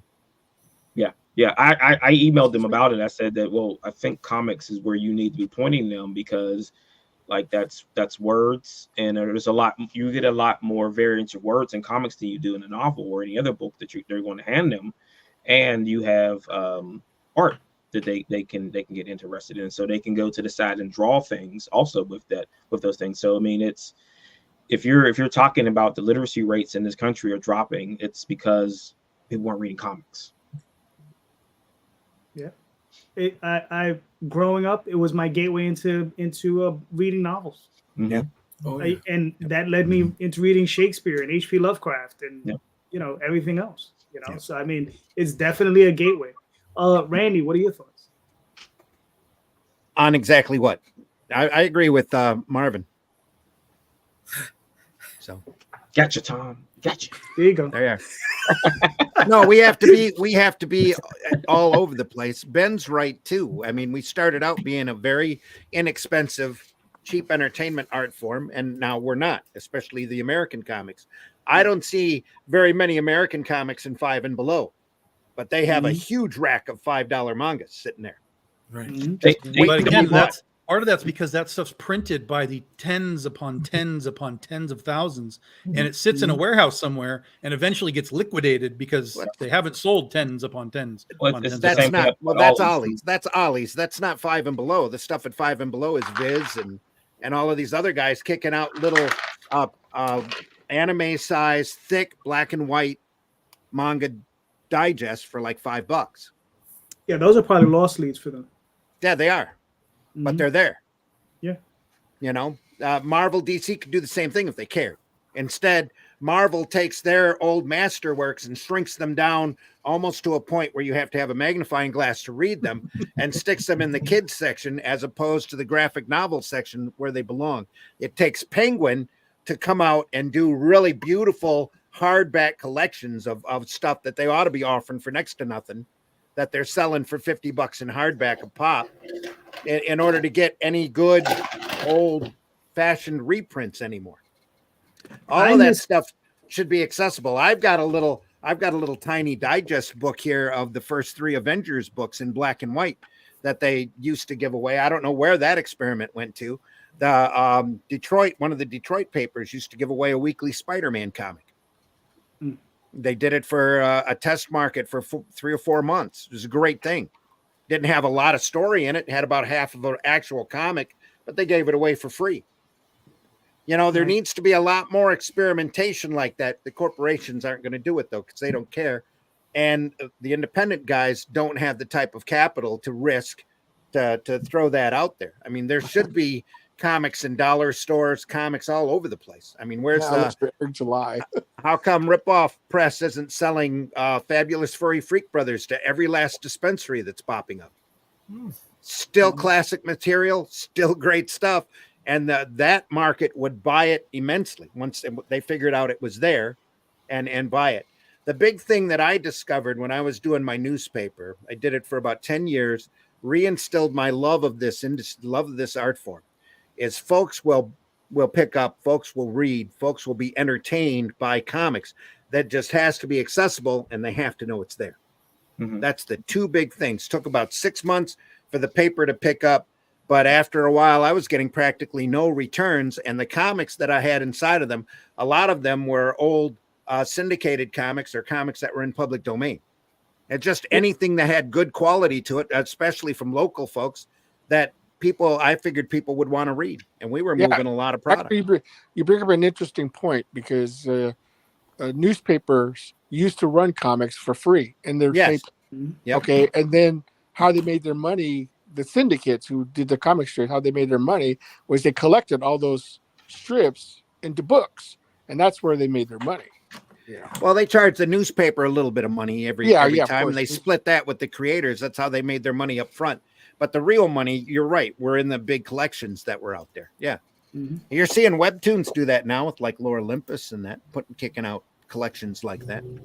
Yeah, so physical media is still viable. Oh, very much so, yeah. There's nothing like having a book you hold in your hands or that you can put on the shelf and look at whenever you want. Oh, yeah, I mean, they still sell, Calvin and Hobbes and Peanuts, decades after the creators have died. Well, not Bill Watterson. He's still alive. Yeah. After the strips have stopped, Yep. Yeah, they're still out there. And people still love them. They do.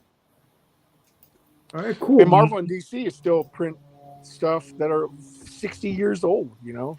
They haven't done that library. lately. You don't have the essentials in the Showcase Presents like you used to. Those were great books. I've got bookshelves filled with them back here. Phenomenal way to keep a record of all of that great old material. They don't do that anymore. And it's also cheap enough, but it's also cheap enough that kids can buy them. Exactly right. they 15 were bucks, only- you get they were 25 15 issues. It's great. Yeah, right. Huge volumes. Yep. But I'm You sorry, gotta- man, what were you gonna say? But you know, the best books lately, the last 4 or 5 years, I've probably paid and gotten more books from Ollie's than I have from my local retailer. Because you can pop in there and pick up the overruns from, or you used to be able to, from Marvel and DC. Now it's all more modernistic material that nobody wants to buy. But way back when, you caught some pretty really good decent deals there on some great Gotta books. wonder where they got that stuff. There was overruns. They would print. They'd get orders for 2,000. They'd print 5,000 because that's where the price break was. They'd warehouse the other 3,000, and then after a while, they try to blow them out through Diamond to the retailers, and whatever was left over went to Ollie's or Big Lots or wherever. Yeah, makes sense. And pennies on the dollar. Yeah, Marcus, what are your thoughts on it? Oh, we're still talking about advertising, right? Marketing. Yeah. Yeah, it's one of those things, and I can speak from this because it's something I do quite a lot in the day-to-day job. Is your market may vary. You have to go to where your needs are. Something I've been thinking about a lot lately, especially as I've been looking at the analytics and things like that from our Kickstarter campaigns. And I saw a need for us to grow in terms of who our backers are and build our base. And how do you do that? That's a tough thing. That's something, if any of us had the answers to it, we probably wouldn't be sitting here right now. We'd be counting our money. So, but it's something that I decided, like, okay, let me put the investment, like what we see with Planet Pumpkin. I think we got 35, 36 followers now. I have not talked about Planet Pumpkin in the newsletters for Odyssey. Usually the Backer Kit communications and things like that we start doing stuff with. I haven't mentioned it to any of our backer base. What I did was ran pre-launch ads or advertising on the pre-launch page. So everything that we have through there is 100% built from people clicking on the Facebook links and the social media links and then following along with the project. And then just like running raw numbers, I know I spent probably $80 on advertising. I know that we typically get about 35% conversion rate from the people following the campaign. If those 35 backers back that campaign, that's about 12, 13 backers. We average about $25 per pledge. So if everything shakes out, that's over $300 potentially, if everything just runs through the average that audience will bring in. It's not a lot of people. It's not a ton. We can do that slowly. But what I've also done is now I have that campaign and those ad sets that have been running for 3 weeks that people have been clicking and I've been getting interactions with. So when the campaign launches, I throw out a new ad set, make the investment there, and all the people who may have glanced over or hovered on it or may have not followed it are now going to get Planet Pumpkin #1 blasted at them, especially if I start scaling the amount of money I'm spending on the ad more. So your methodology and where you're spending money really has to be based on where your needs are as a company. That's where my needs are. That's where I thought it was going to make the most effective use of the advertising money that I had to spend. So that's where I went ahead and put it. Different publishers, different creators, they're going to have a different set of problems, each one. But I always tell people, spend the time with it. Take a week just to pull whatever data you can, even if you need help looking at it with someone else, and just look at where you're succeeding, where you're not. And sometimes it's like, people don't look at it. It's like our campaigns got funded. I had no real reason to go back and look at it. We consistently get funded. We consistently have support, but I don't want to keep pitching comics to 1,200, 1,300 backers all the time. I want to see some sort of growth because that means that the exponential, ability for our campaigns to reach more people and get more funding and be more successful is going to be driven by that number. And if it's not going up, then it's going down. It's going to be diminishing returns sooner or later. That's just the way it is. So that's the method I took. Cool. Fair enough. For myself, I agree for the most part with Tom. Because the thing is that the way I look at it, look, the way I look at it is that most indie comics, we know where we're at. They're selling anywhere from 1,000 to 3,000 books on average, right? We know Boom Boom, Dynamite, Dark Horse, all those companies, they're probably selling anywhere from 5 or maybe even 3 to about 10, 12, maybe 15,000. And then they go up for depending on the title, depending on the creator, whoever, whatever, right? But what that tells me is that there's room to grow. You understand? For us. You understand? I don't care about their numbers. You understand? I care about us being able to grow. You understand? I hear about the top portion of Kickstarter campaigns missing numbers. You know, a guy who's making $300,000 regularly on a campaign is moving down to $200,000. I don't care.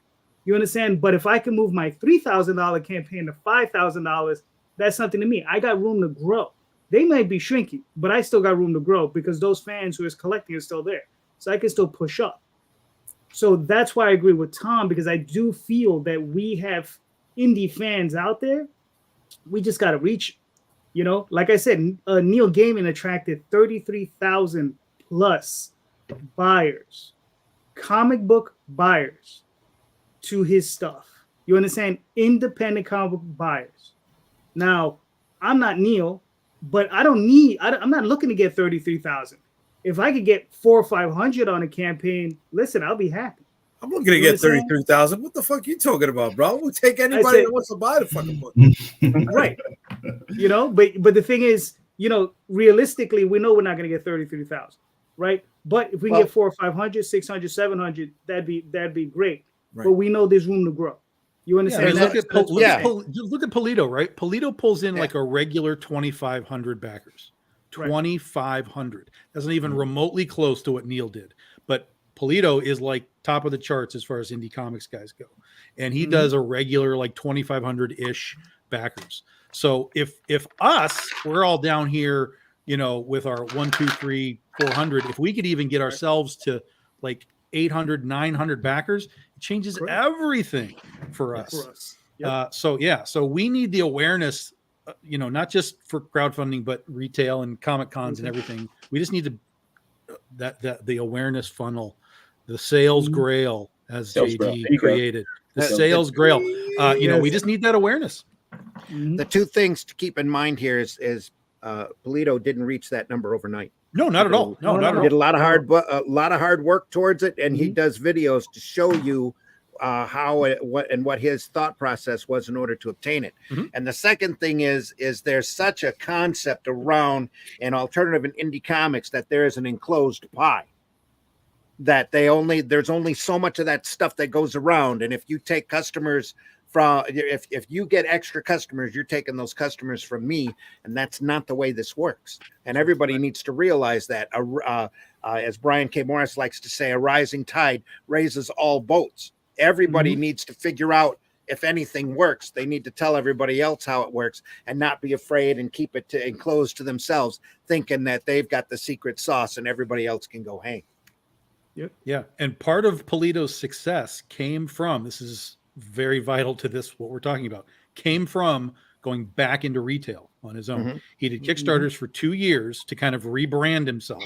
And then he went back into retail stores with Diamond, selling that 2-year-old product. He wasn't even selling new product. He took the 2-year-old product, gave it to Diamond, and started to build himself there. And that is when you see a big spike from his, like, I don't know, 800 or 1,000, whatever he was doing. Then there was a big pop because people were like, oh my God, this guy's still here. So it can be done. Yep. All right. Now, Jay, you shared this. I'm going to put it up. Yeah, because Marvin brought it up, right? And about the literacy. And then this was shared by Russ, actually, from Dr. Brad Johnson. And this is an older post, but it still applies.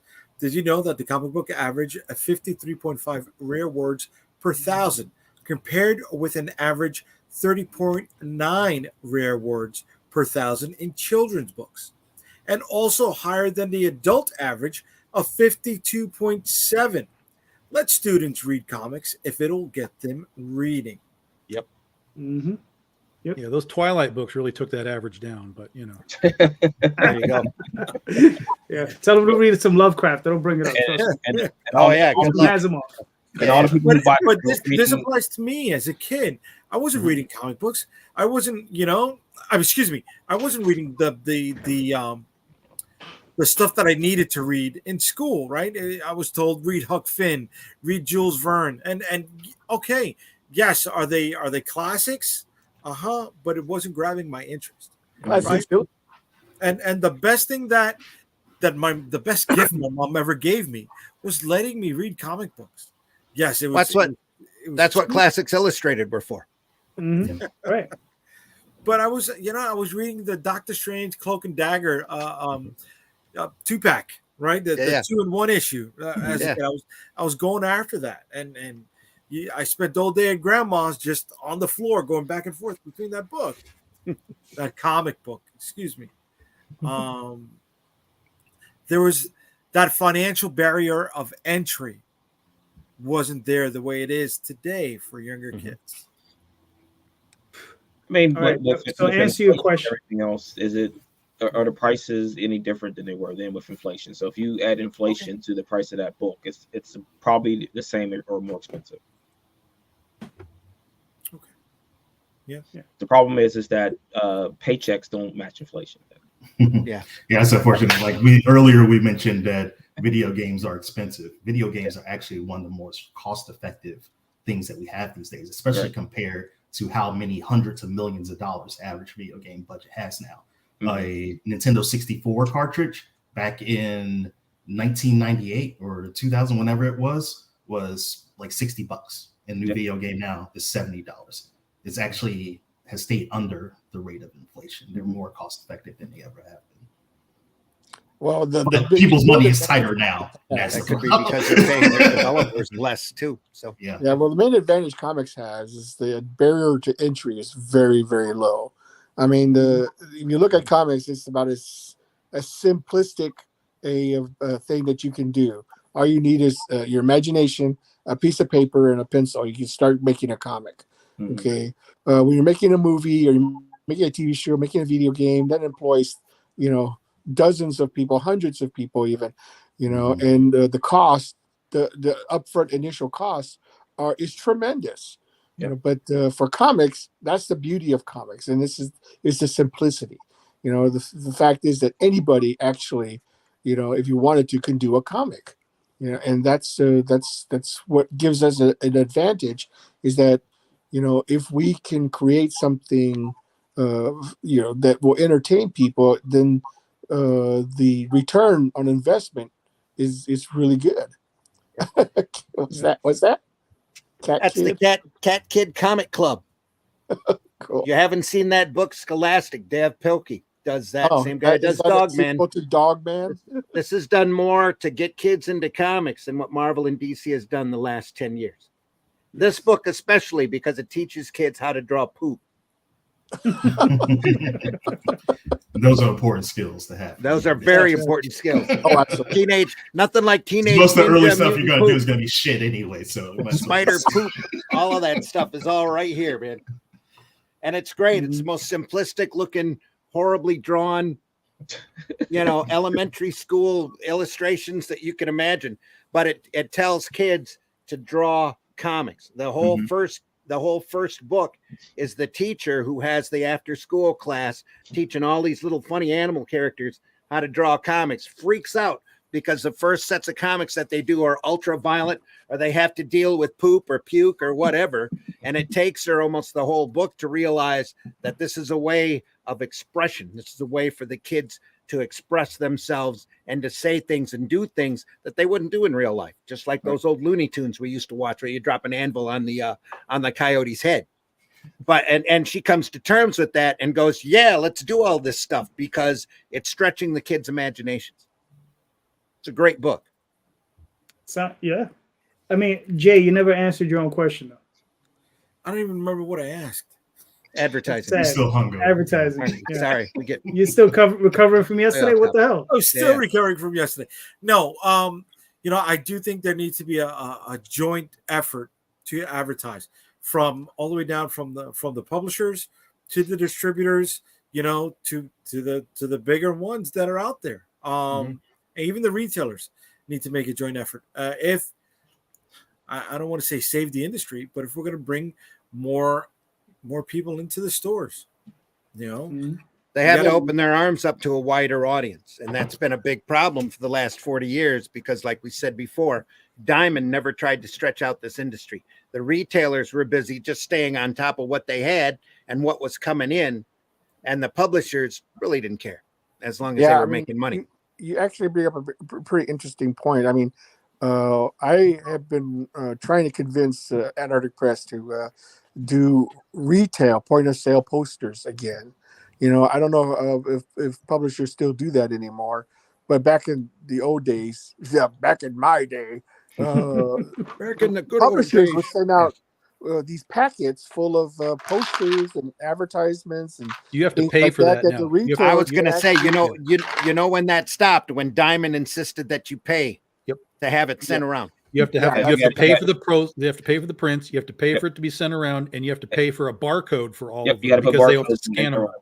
everything. And I think that hurt because Yeah, you know sure. now Oh yeah, if definitely. you had a big poster in a comic book retailer, then people would see it and say, "Hey, that looks like a pretty interesting comic. I want that." Yeah, I Do you just got to mail pay stuff for the? towards Do you the got to rest. pay for shelf talkers too?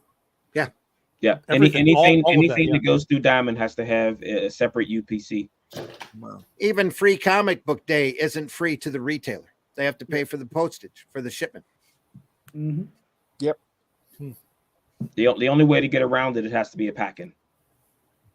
Well, we had actually considered just sending direct to the retailer, Oh, that's- yeah, you that's can do what we that, did. absolutely, We do yes. that. Yeah. but yeah, you I need don't to know know what the who's cost ordering of from that you. fee would be. You know, the thing is, it might actually be cheaper just to go through Diamond. Right. At least the Instead of retailer would get it. Mhm. So, Marcus, as we only got a few minutes left, you got a short question? We'll try to keep it as short as possible. This is you know, something- go ahead.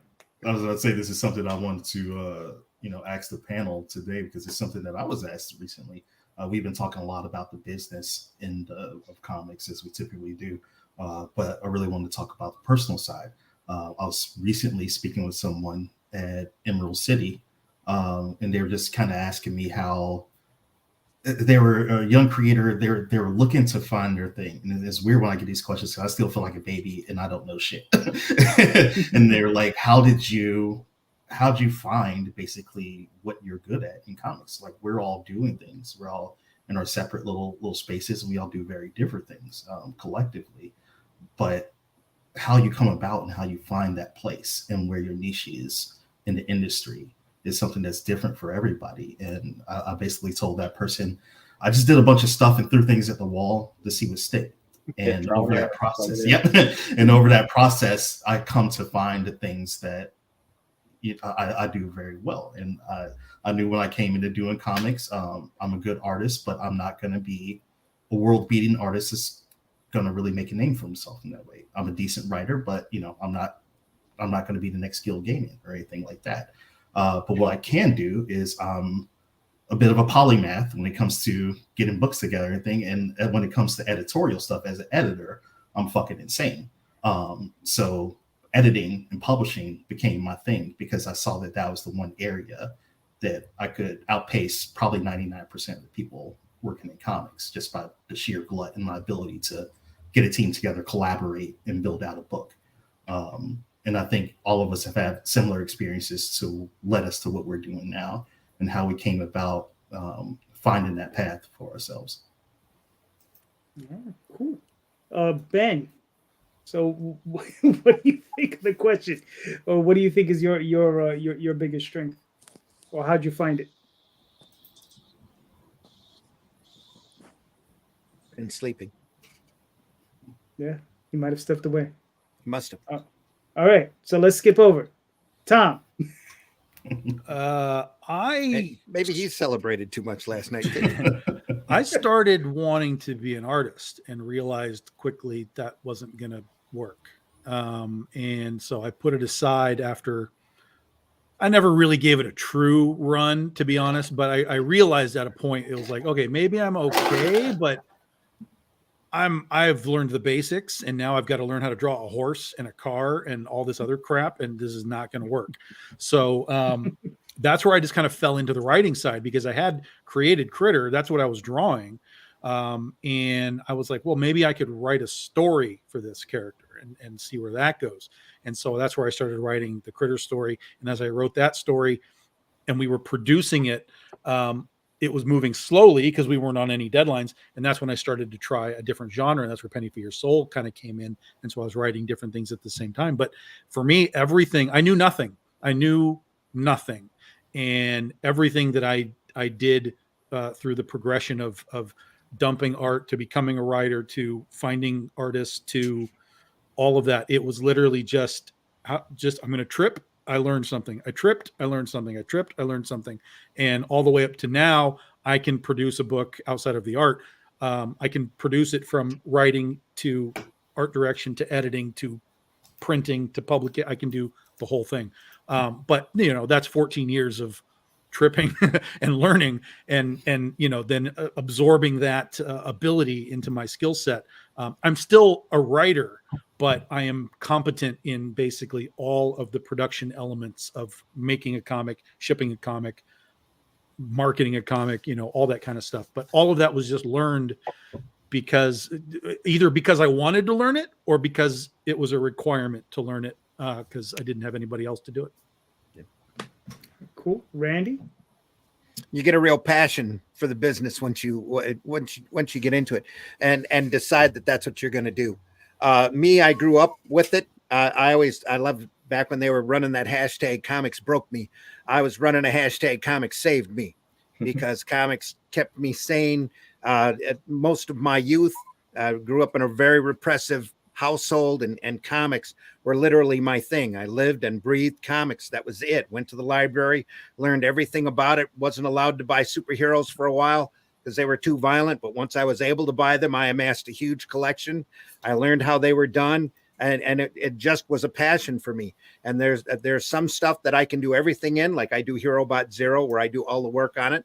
And there's other things that I just write because I know I don't have a style of art that pertains to that particular story. So you have to know, like Clint Eastwood says, man's got to know his limitations. Mm-hmm. And again, just like Tom, you go through and you trip through it. You figure out what you're good at, what you're not good at, what you love and what you don't love. And you just do what you can, what you enjoy doing, what you have a skill for. Then you build that into a talent and you just build it up and out from there. That would be my biggest suggestion, is to try everything and don't dismiss yourself off the bat, because there's so many. And I teach cartooning, or taught cartooning before the bug hit, after school to a lot of kids.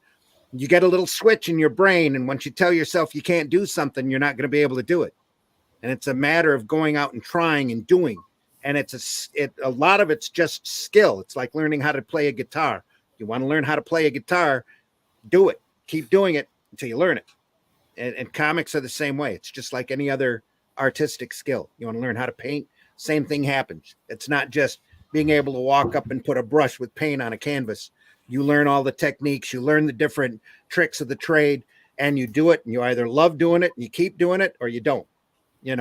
I tell everybody, that's why doing physical comics is so important. Once you hold that first book in your hand, it kind of gets into your blood, and you decide then if you're going to do it for the rest of your life.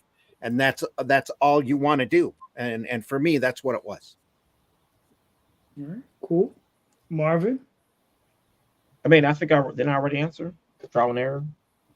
No. Trial and error. Trial and error. Okay. Get knocked in the dirt and getting back up again, right? Like you dust off, get knocked down again, you get back up. That's the only thing you really learned anything going on. Because remember, most of us came from America Online days where we do nothing. Like Tom was saying, I didn't do nothing. Nothing at all. I know it now. Gotcha. All right. I don't know. Ben, are you back? Yeah, I'm here. All right. So I don't know if you heard the question. So Marcus was asking, how did you find that thing in comics that drove you to do what you do today? Well, I mean, I've always loved comics. That was one of the things even when I was a kid, I wanted to draw comics. You have to have a passion. you have to have a total dedication and passion if that's what you want to do, and you have to work at it. You really, really have to work at it. If this is something that you really want to do, then there's no substitute for just simply, working at it and getting it done.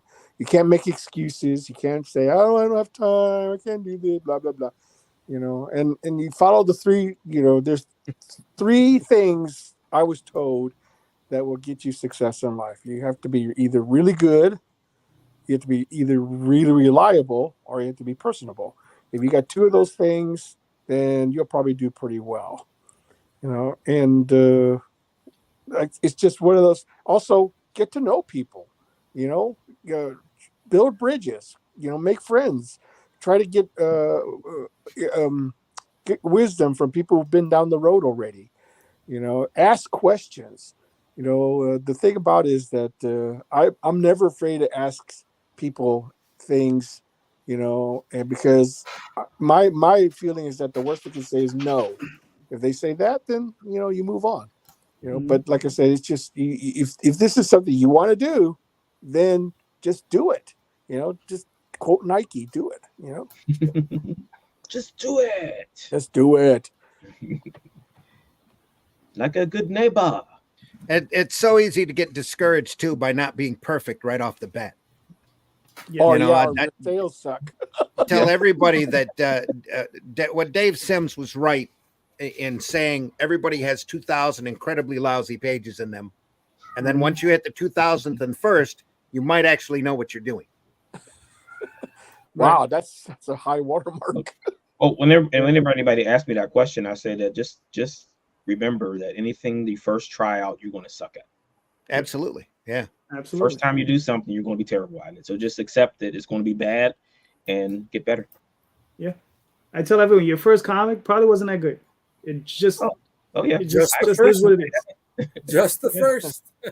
Well, I mean, according to Dave Sim, the first 2,000 pages. So there you go. Yeah. It's an arrangement. So Jay, what are your thoughts on the question? I don't know. I want to stick with Marvin. I just don't know how to identify it as tenacity, stubbornness, or stupidity being my biggest strength for being in here, dude. Could just be passion. It's that, but like my background, I took the longest fucking winding road to get here. My background is in retail and retail management, and then I spent time as a vendor, so I learned both ends of the B2B, and then I try to apply those theories that I've learned from big business to comics, and none of those fucking theories apply at all. You can't set up a spreadsheet and projections to something that is based in creativity. Mm-hmm. So having to try to forget some of those theories and try to run with the business itself has been confusing and slightly rewarding when I figured something out at the same time. That's kept me in here. Interesting. All right. I don't know. For myself, when I was a kid, I met this guy in junior high school, and I was drawing and I was writing, and then he was an artist and he was drawing, and I looked at his drawings, and once I saw his drawings, I was like, yeah, I can stop drawing now. I can just focus on writing. He was that good. I was just like, I don't need to write. I don't need to draw anymore. I can just write. Because that's where I felt my strengths lied, and I was just like, he was really killing it, and we were just 12 or 13. And the other part of that is when I started out with like Daphne, my friend Matthew, Zach, all these different guys. I was doing Golden Realm Unlimited. I met them we were all teenagers, and we probably produced in my closet. I'm pretty sure I got 200 or 300 pages that will never see the light of printed day that we produced together as a team. And I mean, that we criticized one another, and we were in our teams. We were 16, 17, 18 years old. And I mean, and we beat the hell out of each other. They were all from art and design. We all wanted to produce really good work. And we would and once in a while we would have a professional or a semi-pro, meaning somebody who's working in one of the smaller companies, come over and help us out and give us critiques, because they were alumnus from the school, and they would come by and give us advice. And they would be like, yeah, work on this, work on this, work on this. And so yeah, we had that added benefit to it. So we started off really, really young. So yeah. But yeah, it was basically that thing where I met my friend in junior high school. I was just like, oh, yep, I could just stick to writing, and I just stuck to writing. So yeah, So you didn't need to do it anymore, so you didn't do it.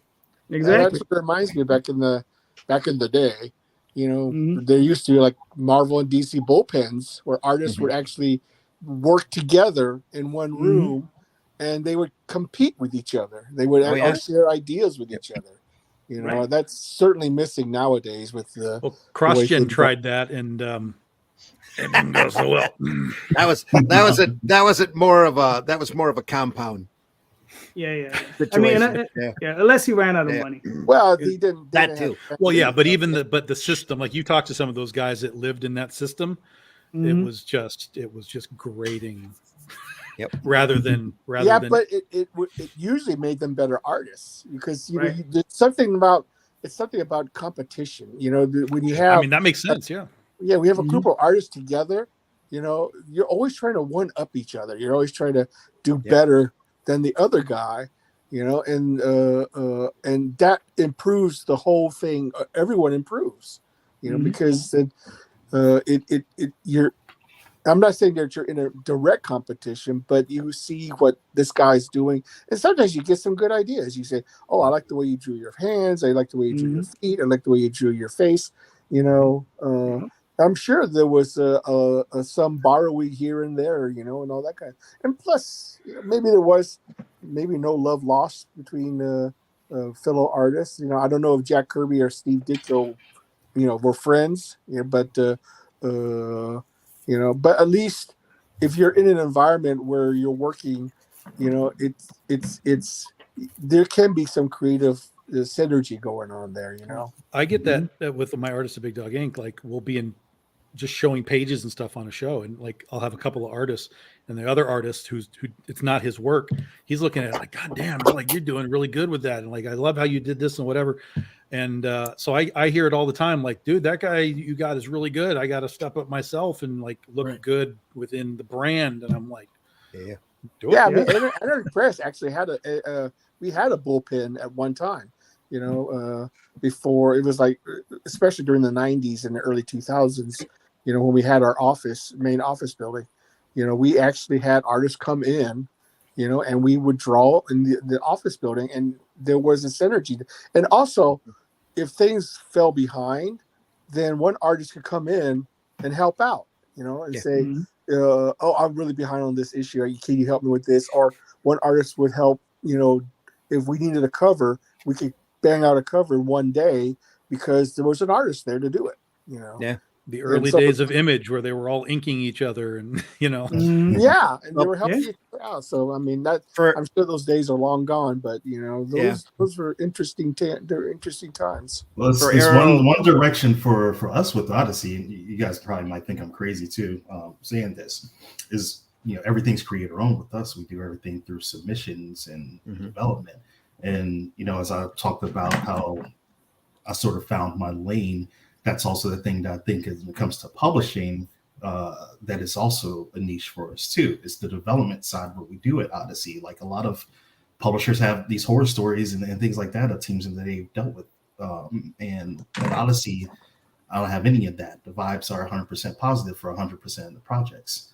And we do quality stuff. And the collaboration between everyone works so well. And I had to start recognizing that this is sort of a unique thing that we're able to do.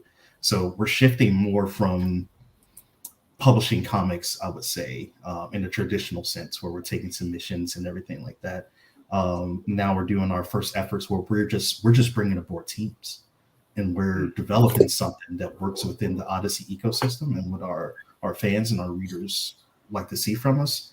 But what comes out of it, I'm not handing down any editorial mandates. We're tossing ideas around. This is good. This sounds good. We start going from there. It's similar to like how a first look deal works with a movie studio.